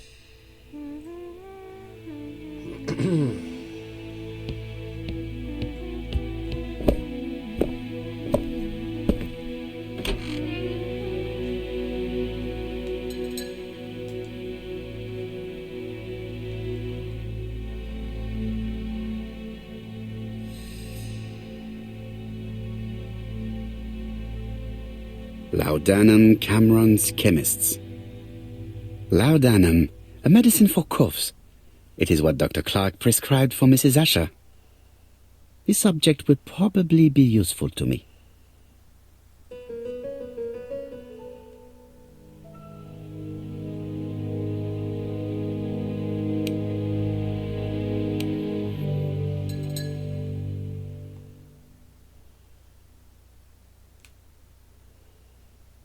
Diethyl barbituric acid, Johnson Company. I know this medicine. It is a powerful sedative. This subject would probably be useful to me.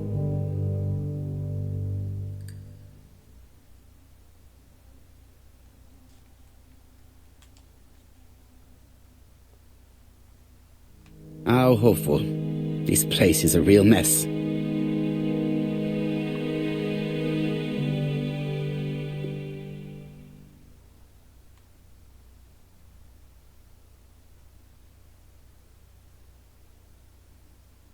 The least we can say that Mr. Cust is not very concerned about order and balance.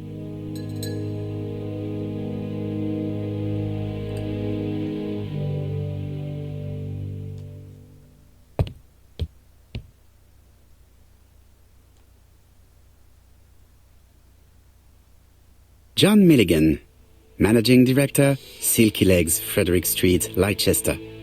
To A.B. Cust, Marbury's Guest House, 1935, May the 21st.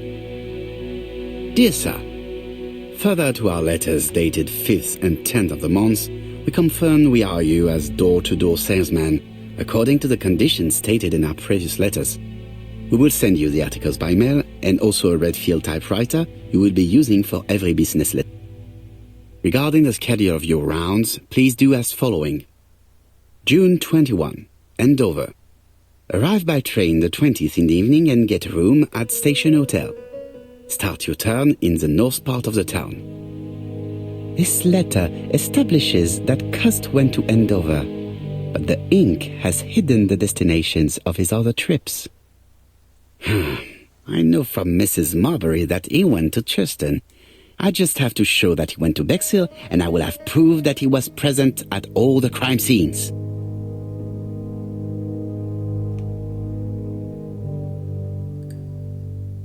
I have to get the ribbon. How am I going to do it?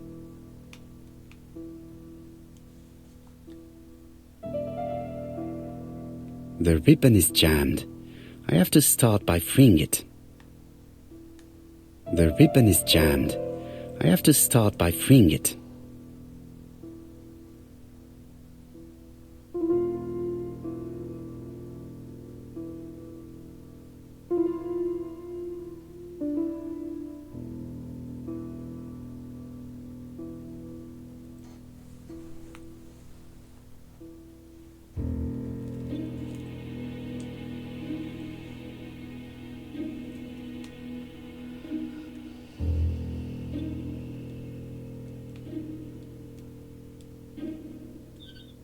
The left-hand heel has been removed.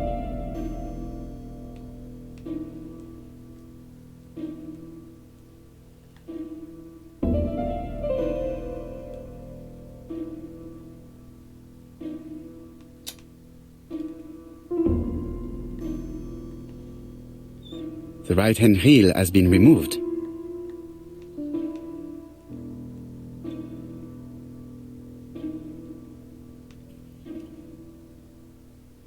And here is the ribbon. Let us see if it was indeed used to write the letters sent by ABC. I only need the ink ribbon for my inquiry. I will let Jack clean the keyboard if he wishes.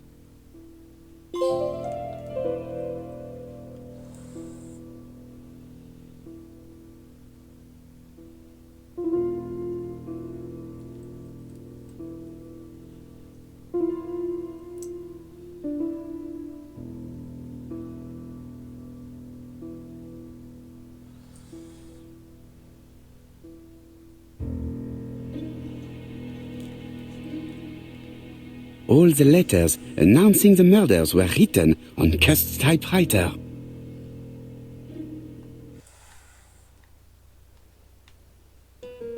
It's an ABC.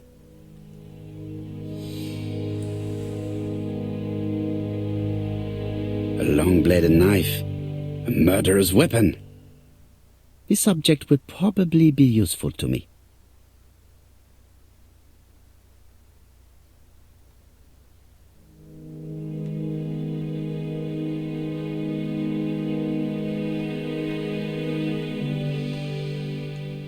I've finished with this subject.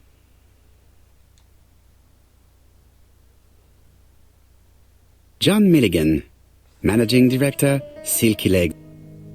Dear Sir, regarding the schedule of your... This letter establishes that...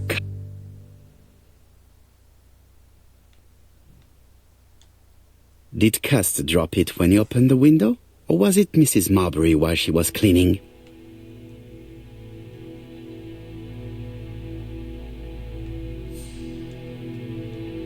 Cust is parsimonious. He keeps his pencils and sharpens them until there is nothing left. It is clear that he did not grow up in luxury.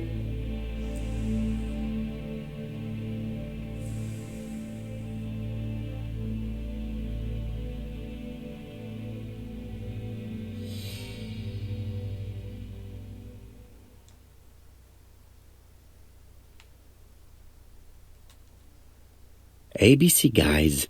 Enough to sign about a dozen murders. It's closed.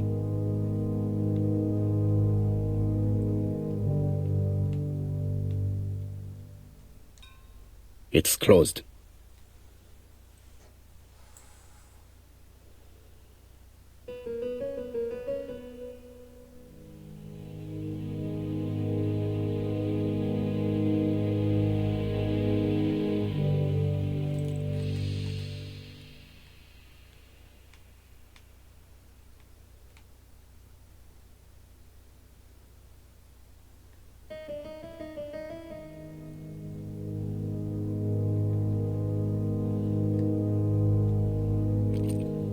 This knife is very useful.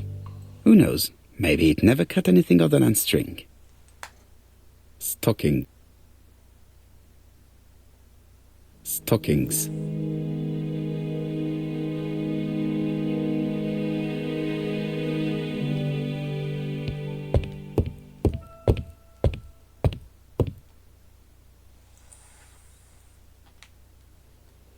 Trousers, white shirts.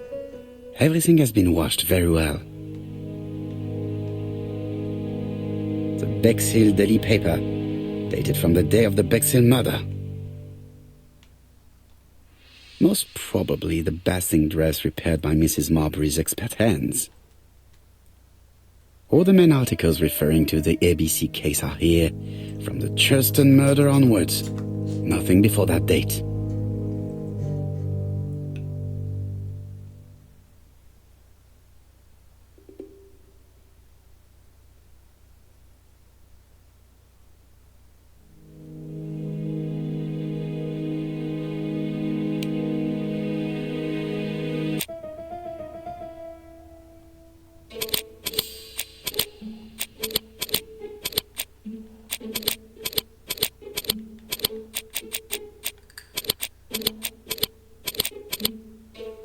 Kostbar am Tag des Verbrechens, wahrscheinlich in Bexhill. The register shows that Cust did not sleep at the guest house on the day of the murder. Where was he? Bexhill. The Bexhill paper reveals it. Cust bought this newspaper in Bexhill on July the 25th.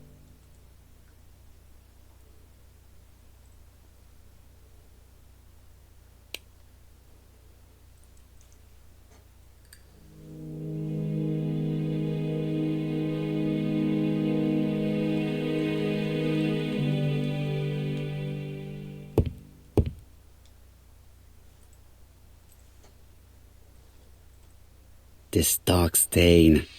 It could be blood, but goodness knows how long it has been there.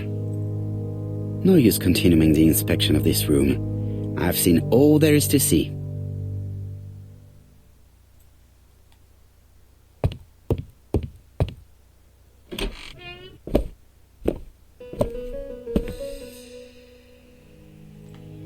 Goodbye, Mrs. Marbury.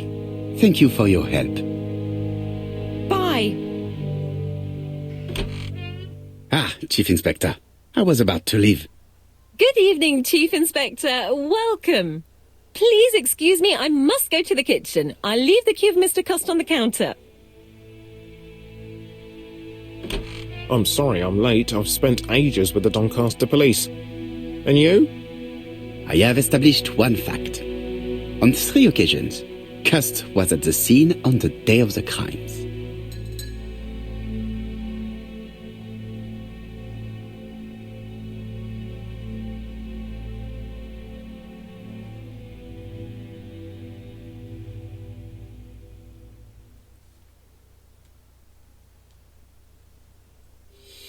I've listened closely to what you have to say, Poirot. For me, there's no doubt Cust is guilty. Do you have any element that might prove the contrary? That is what we're going to look for. Let us now try and get our brain cells to work.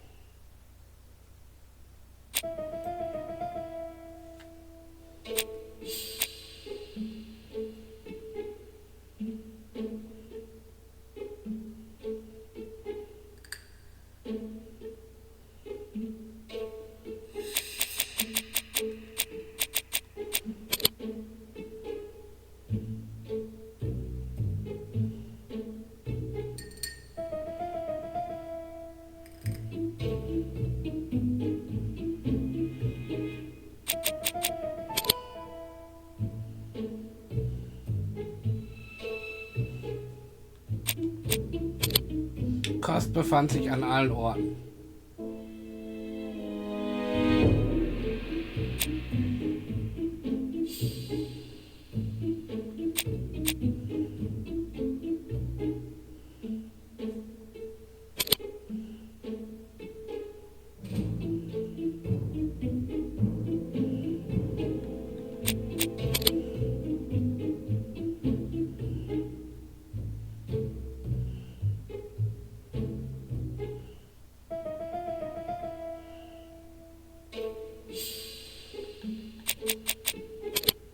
Er hätte diese Verbrechen begehen können.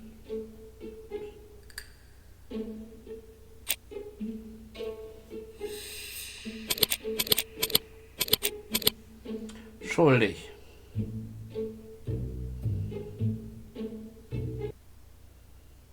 The evidence against Cust is overwhelming. His presence at the scenes, the knife, the blood-stained shirt, the ABCs in a box. C'est vrai. However, the blood Mrs. Marbury saw on Cust's shirt may have been his own. According to his medical records, he suffers from hemoptysis. The murderer cut Sir Carmichael's throat from behind, and the blood spurted outwards. You would expect the murderer's shirt to be stained on the sleeves, not on the buttonholes, yet we see quite the opposite. You would expect the murderer to keep the newspaper articles about his crimes. But Cust's collection starts in Cheston, as if it discovered the case rather late. I agree it's troubling, but it doesn't change my mind. There's small details that we should be able to clear up by questioning Cust. When can we talk to him? Doncaster is sending him to us on the first train. Are they questioning him already? He says he can't remember a thing. It's plausible. Doctors say he suffers from absences and amnesia.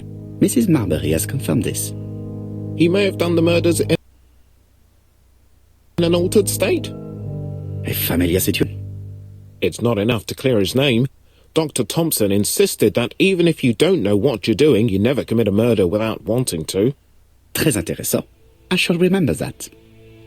Right. I'll go and examine the suspect's room. Chief Inspector, I took the liberty of removing a few clues to examinatum. All right, we'll discuss them tomorrow. In the meantime, I'm going to see if you've missed something.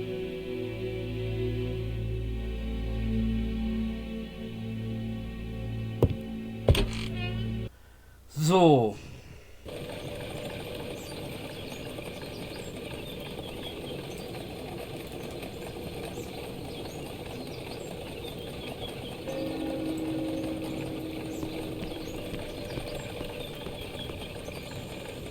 To Scotland Yard, please.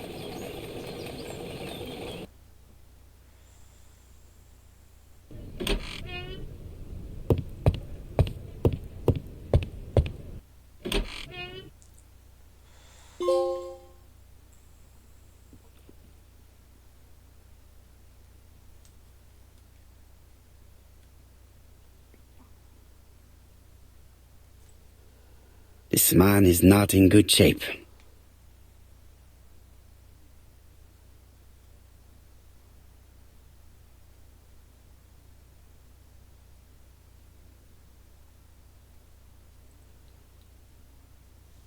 He is worried and very tired, and other police have been hard on him.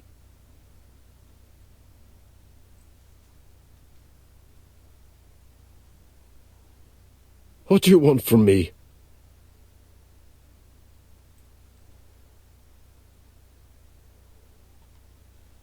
Good day, ABC. Do you know who I am? Someone who's got it in for me. I am Hercule Poirot, and I want nothing other than the truth. Ah, you're the detective. Yes, I am the person you have been sending the letters to. I didn't write these letters. I've already said so.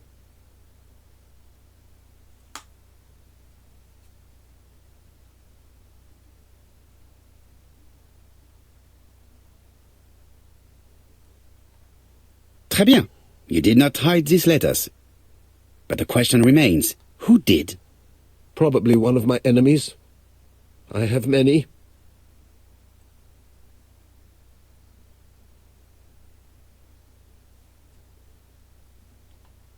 I do not believe that you are capable of murder, Mr. Cust. I hope not.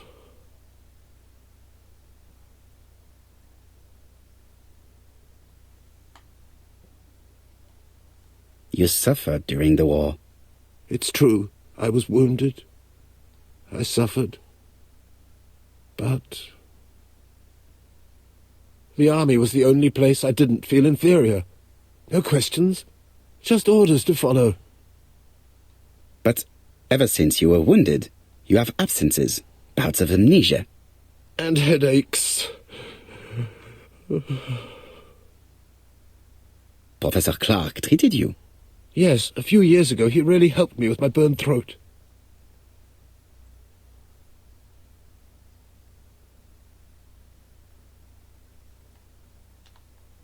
Of course, you never considered killing a doctor who took such good care of you. No, never.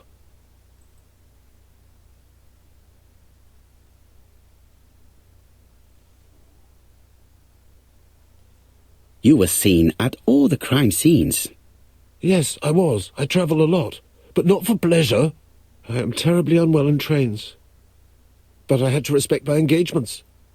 My employer gave me very precise written instructions about the towns I had to visit. Let's see. The company you claim to work for, Silky Legs, has never heard of you. And as for these letters they sent you, they were written on your own typewriter. The company sent me the typewriter when I started working for them. Yes, but the letters were received afterwards.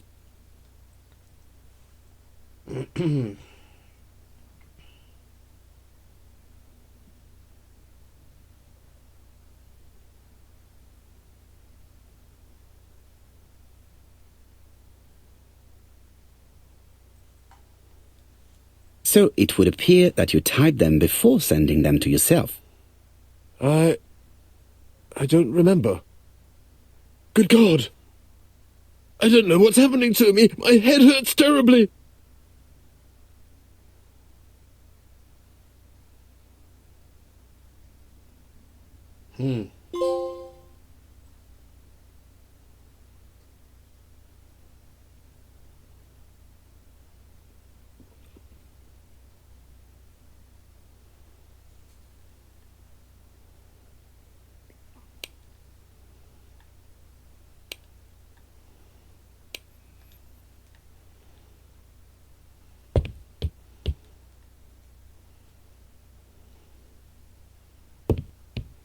He is prey to a terrible anxiety.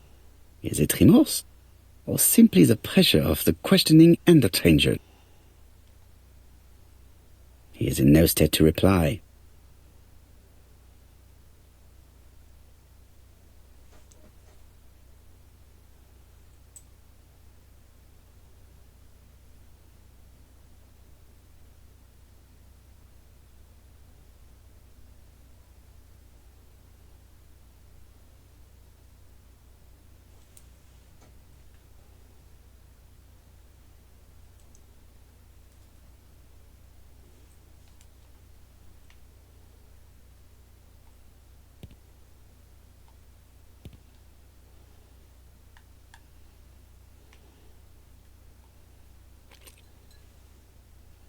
Take this.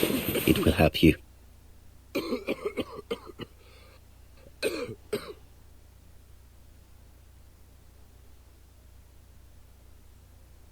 Oh, I think I'll be fine. Let us see, Cust. Look at me. You know very well that you committed these murders? Yes, I know. But I'm not wrong in saying that you do not know why you committed them. No, I don't.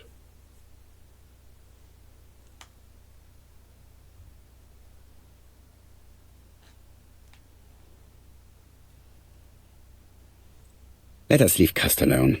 He's at the end of his tether.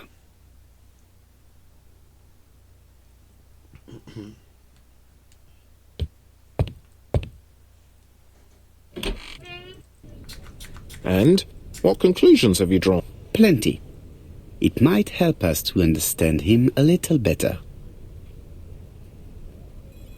Let us now try and get our brain cells to work. Ui, ui, ui, ui, ui.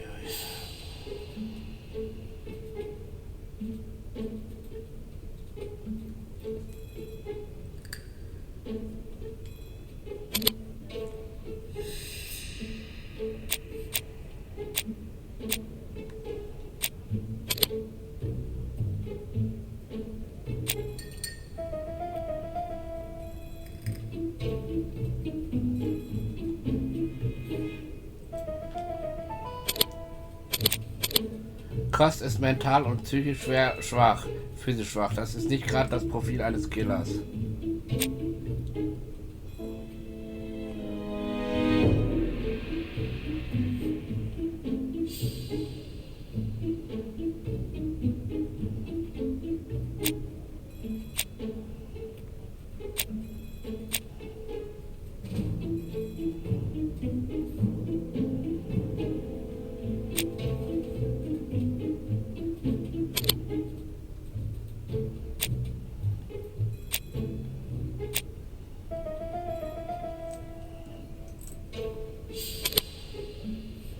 Man würde erwarten, dass das Hemd des Mörders an den Ärmeln und nicht an der Kopfleiste... Oh, wie soll man sowas so schnell lesen?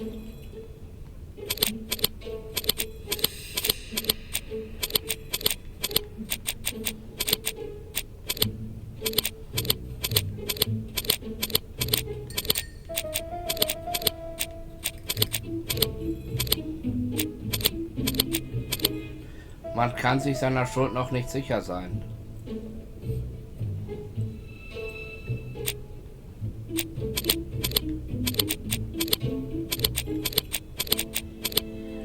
Unschuldig.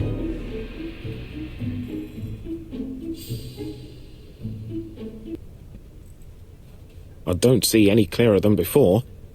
This is worse. There is one point to highlight. C'est curieux. Cust admits that he killed, but he does not know why. What did Dr. Thompson say? Even if Cust killed while in an altered state, it still must have been his deepest desire. He must have had a motive. Let's keep it simple. Never mind his motive. He confessed. But you see, he can confess to anything and everything. He denied the murders and then he confessed to them. He confirmed that he never typed the letters. Then, with great ease, I managed to get him say quite the opposite. Come on, he behaved like a guilty man. He lied to his landlady. Because deep down he believes himself guilty. From the papers, he noticed that he had always been at the scene of the crimes. He must think that he killed and then simply forgot what he had done. How can you be so sure? Let us look at his psychological profile. You will understand my point of view. Let us now try and get our brain cells to work.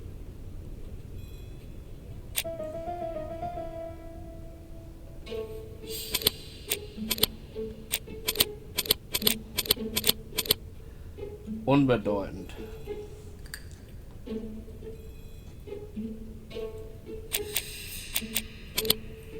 Beeinflussbar.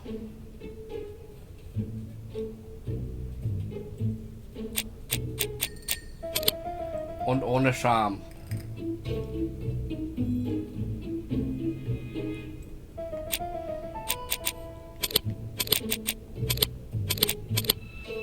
Mag keine Züge.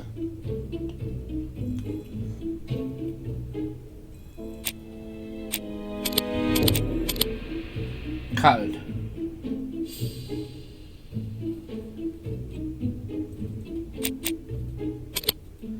Geizig.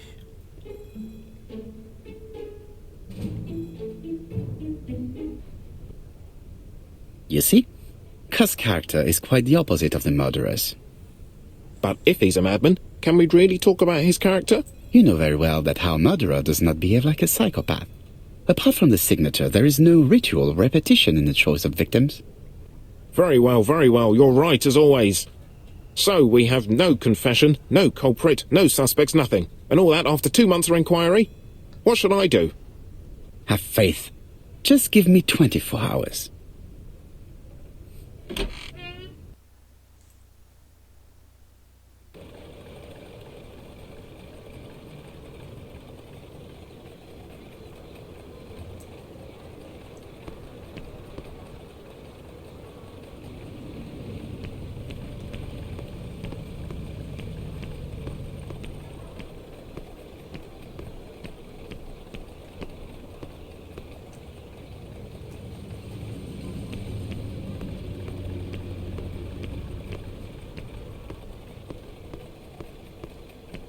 To White Haven, please.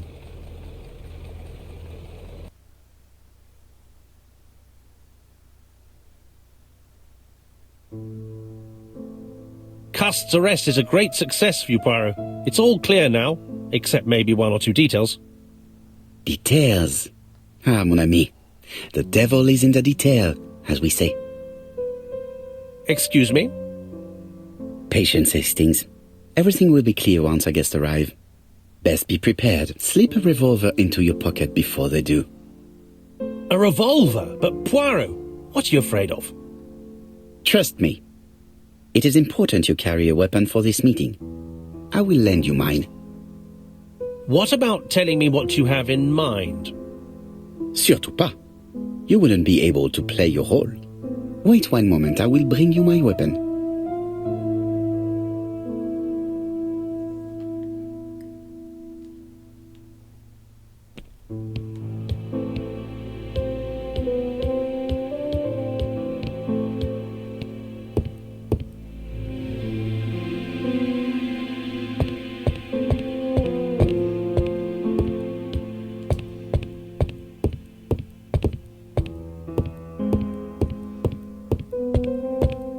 It is not the right time.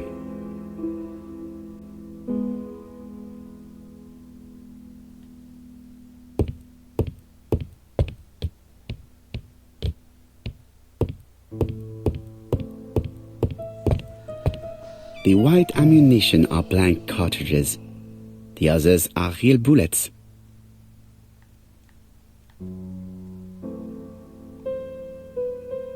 The revolver is loaded with real bullets.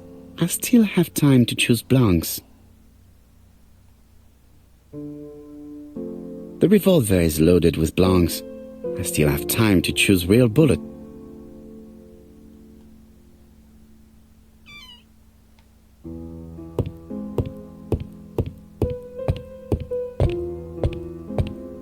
What about telling me what you have in mind?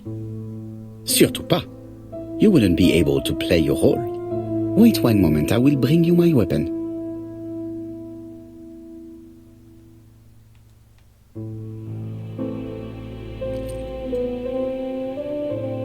Voila, I don't trust you with my weapon. It has hardly been used, it is almost new.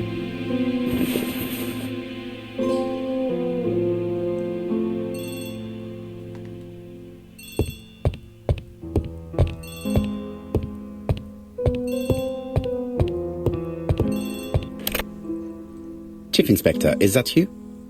Yes. Sorry, but we haven't found anything. Have you checked the typewriter? And the packaging, the letter, and the ribbon reel. We've only found prints left by Cust and his landlady. Well, never mind, I shall make do. So, are you still going to hold your meeting? Of course, Chief Inspector. I can hear my guest coming up the stairs. Why have you brought us here, Mr. Poirot? Since Cust's arrest, I thought it was all done and dusted. Miss Gray formally identified him, as well as Miss Barnard. Yes, and the stockings he saw drove the same brand as the ones found at my aunt's.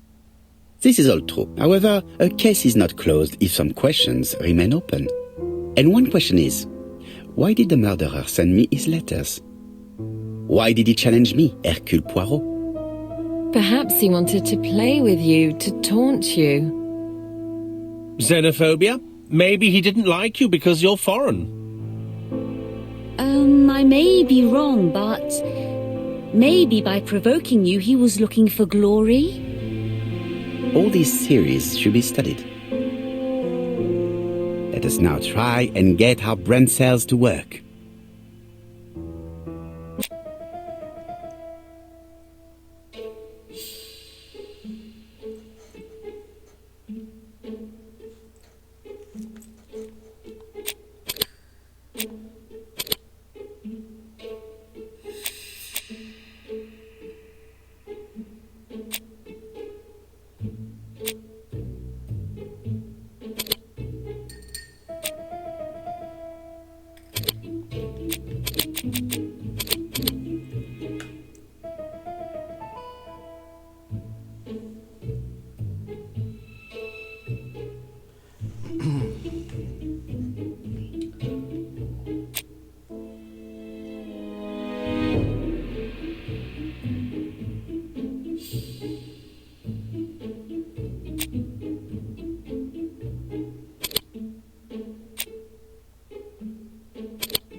Er hat den Fehler vorsätzlich gemacht, so.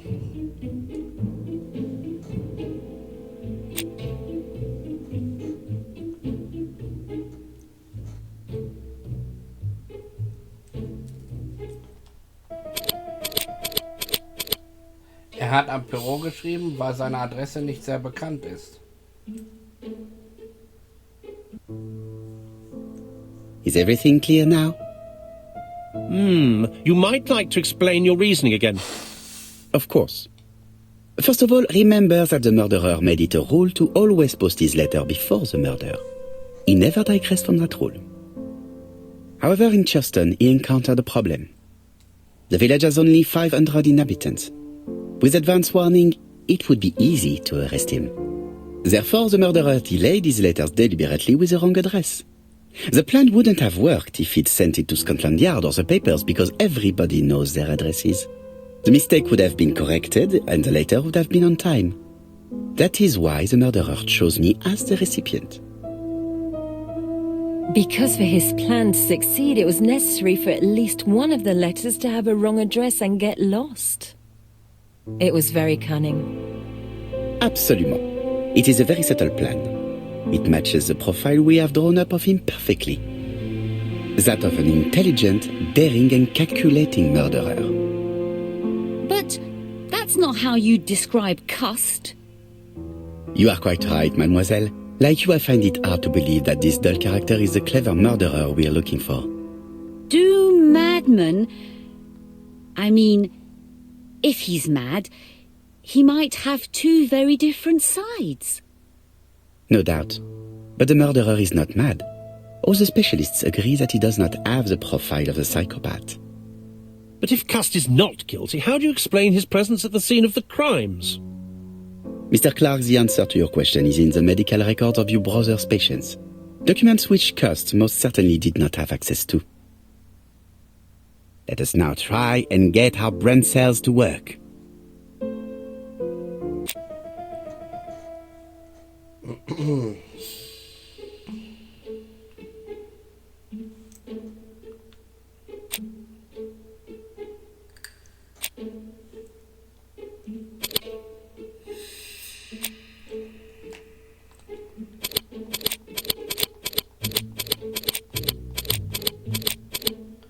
Cust ist mental fragil und manipulierbar.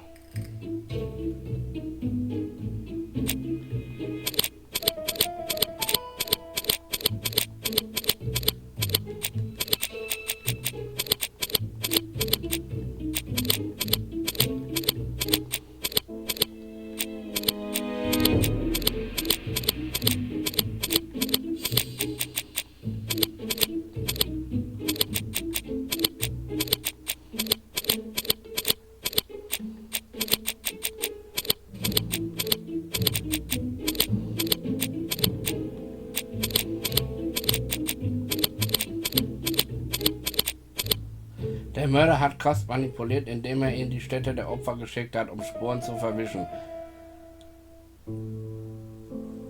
Dr. Clark's patient's records provided a very useful list of potential victims, sorted by alphabetical order. The killer definitely used it, explaining the fact that all the victims were former patients of the doctor. It is this fact that clears Cust once and for all, because he never had access to these records. So how did he happen to be at the scene of the crimes? Either the murderer sent him there, or Cust was following him closely. Cust's highly suggestible nature leads us to the second hypothesis. The murderer was manipulating him. He systematically sent Cust to the towns where he was going to strike, so that the suspicion would land on the poor man's shoulder. That's evil. What sort of killer could have such a plan? And what would he gain from three completely different murders? Indeed, it seems unlikely that the same murderer committed all the crimes. What should we take from that?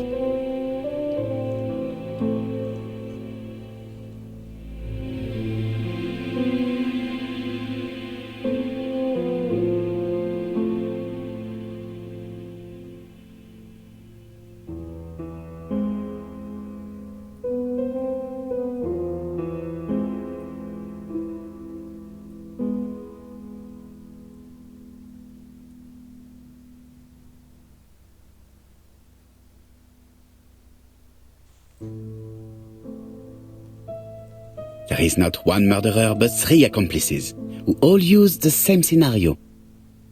Do you mean that 3 murderers with quite different aims joined forces to create a smoke screen? Here's another question. Is it still necessary to find a motive for each crime? And the one in Andover poses problem. Why was poor Mrs. Asher killed? Indeed. It would be best to forget the theory.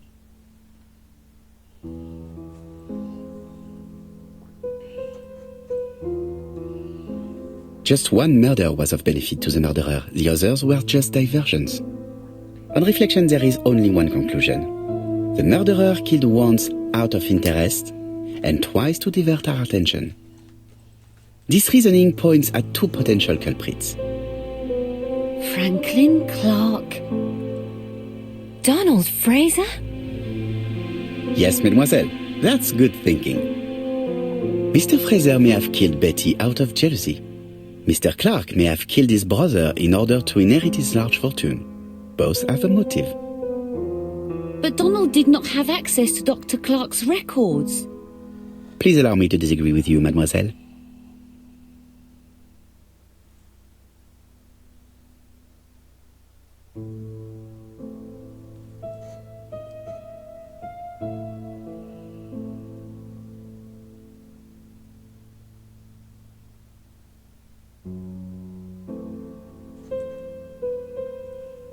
He works for Court and Brunskill, one of whose clients was Sir Carmichael.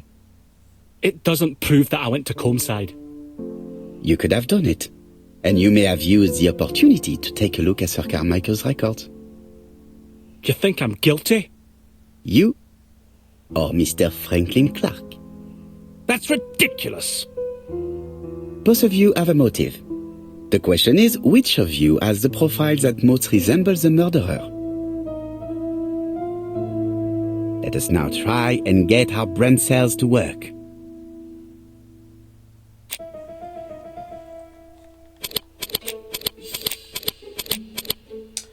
Brillant, brillant.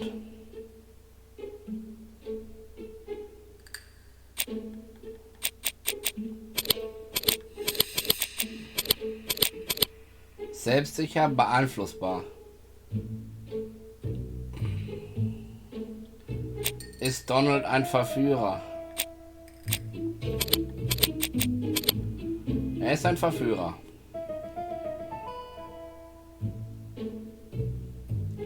Mag Donald Züge? Ja, mag er.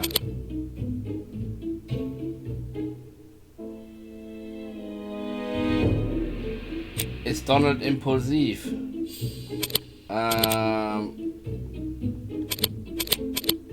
Aufbrausend, ja, kalt aufbrausend. Ist Donald großzügig? Großzügig.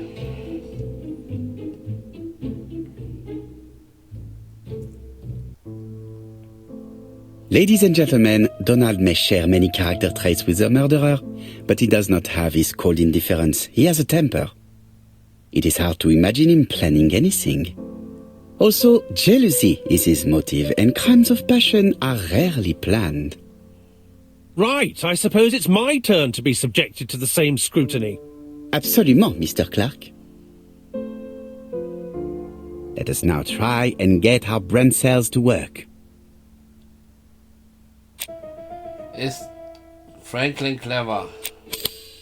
Er ist brillant.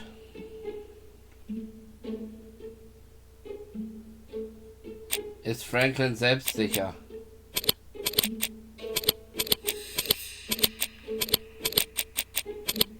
Er ist selbstsicher.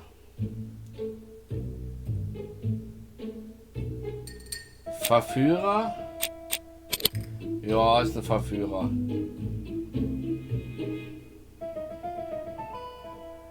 Mag er Züge? Er mag Züge.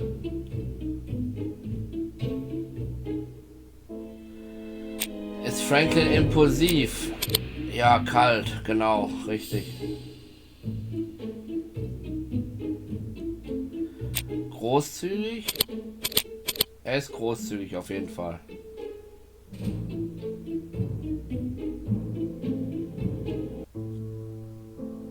As you have all seen, there is a disturbing similarity between Mr. Clark's profile and that of the killer.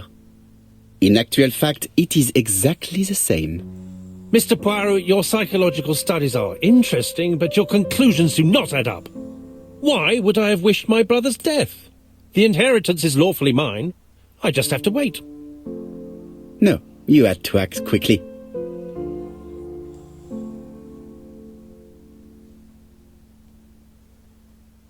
Because you are incapable of waiting. Really? Well, I am no murderer. You presented him as being a cold and patient schemer. Certes, normalement. But Lady Clark's imminent death precipitated events. Mademoiselle, although you haven't been telling the truth, there is no doubt in my mind that you would have found a way to marry Sir Carmichael after Lady Clark's death. For you, Mr. Clark, it was a disaster. If Miss Grey had children by your brother, you would not have inherited a thing. You realized the danger after reading several letters from Comside, especially one in which your brother opened his heart to you. So you hurried home from China, and you took action. In truth, Cust was no more than a puppet manipulated by the real culprit. You, Mr. Clark. Such an imagination, Mr. Poirot. In fact, nobody manipulated Cust. The famous instructions he received by post. He wrote them on the typewriter. We know that for sure. Oh no. You know perfectly well that is not true. Eh bien voilà, light has now been shed on the ABC murders. Your theories are ingenious, but you haven't any proof. One point to him. For the moment, I have no material proof. Either I admit to it, or I bluff.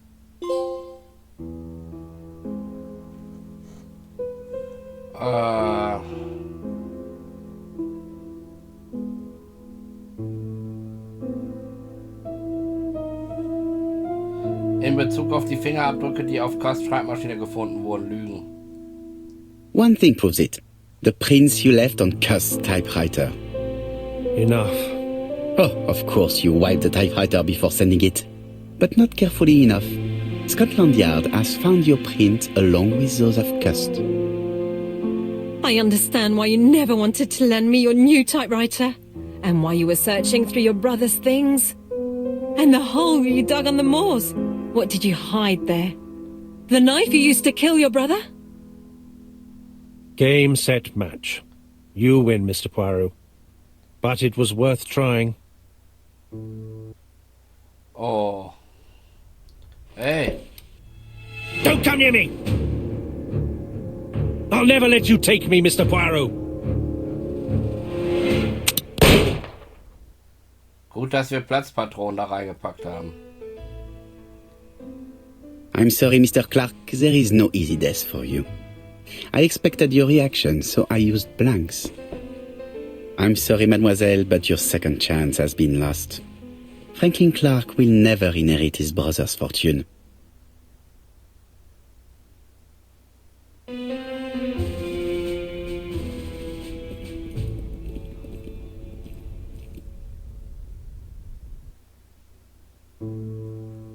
Disappointed at having missed the chance to become Lady Clark, Thora Grey left England. Donald Fraser and Megan Barnard married. On Poirot's recommendation, Mary Drower started to work for Lady Clark. The elderly lady's condition suddenly took a turn for the better. And a few months later, to Dr. Logan's great surprise, she was back on her feet again. According to this eminent physician, it appears to be an extremely rare case of spontaneous remission. Lady Clark has enjoyed very good health ever since. Das ist doch schön.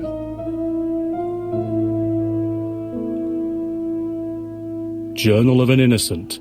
The incredible story of ABC. As for A.B. Cust, after being advised by Poirot, he made a great deal of money by selling his story to the press. And as for me, and with business booming, the Black Swan has become the #1 tourist attraction in the whole of Yorkshire, even more popular than York Minster.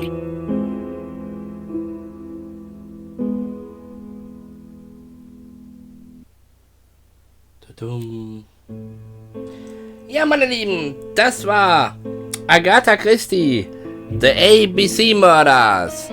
Ich hoffe, ihr hattet Spaß und wir sehen uns dann. Lange ist es bis dahin, bis der nächste Stream kommt, denn wir machen auf YouTube erstmal Sherlock Holmes Crimes and Punishment zu Ende. Da wird es dann Let's Plays geben, jeden Dienstag und Freitag. Und ja, ich hoffe, ihr hattet Spaß. Habt genauso viel gerätselt wie ich. War am Ende jetzt etwas schwieriger. Aber wir haben den Mörder enttarnt. Und ich sag tschüss, bis zum nächsten Mal, meine Lieben.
you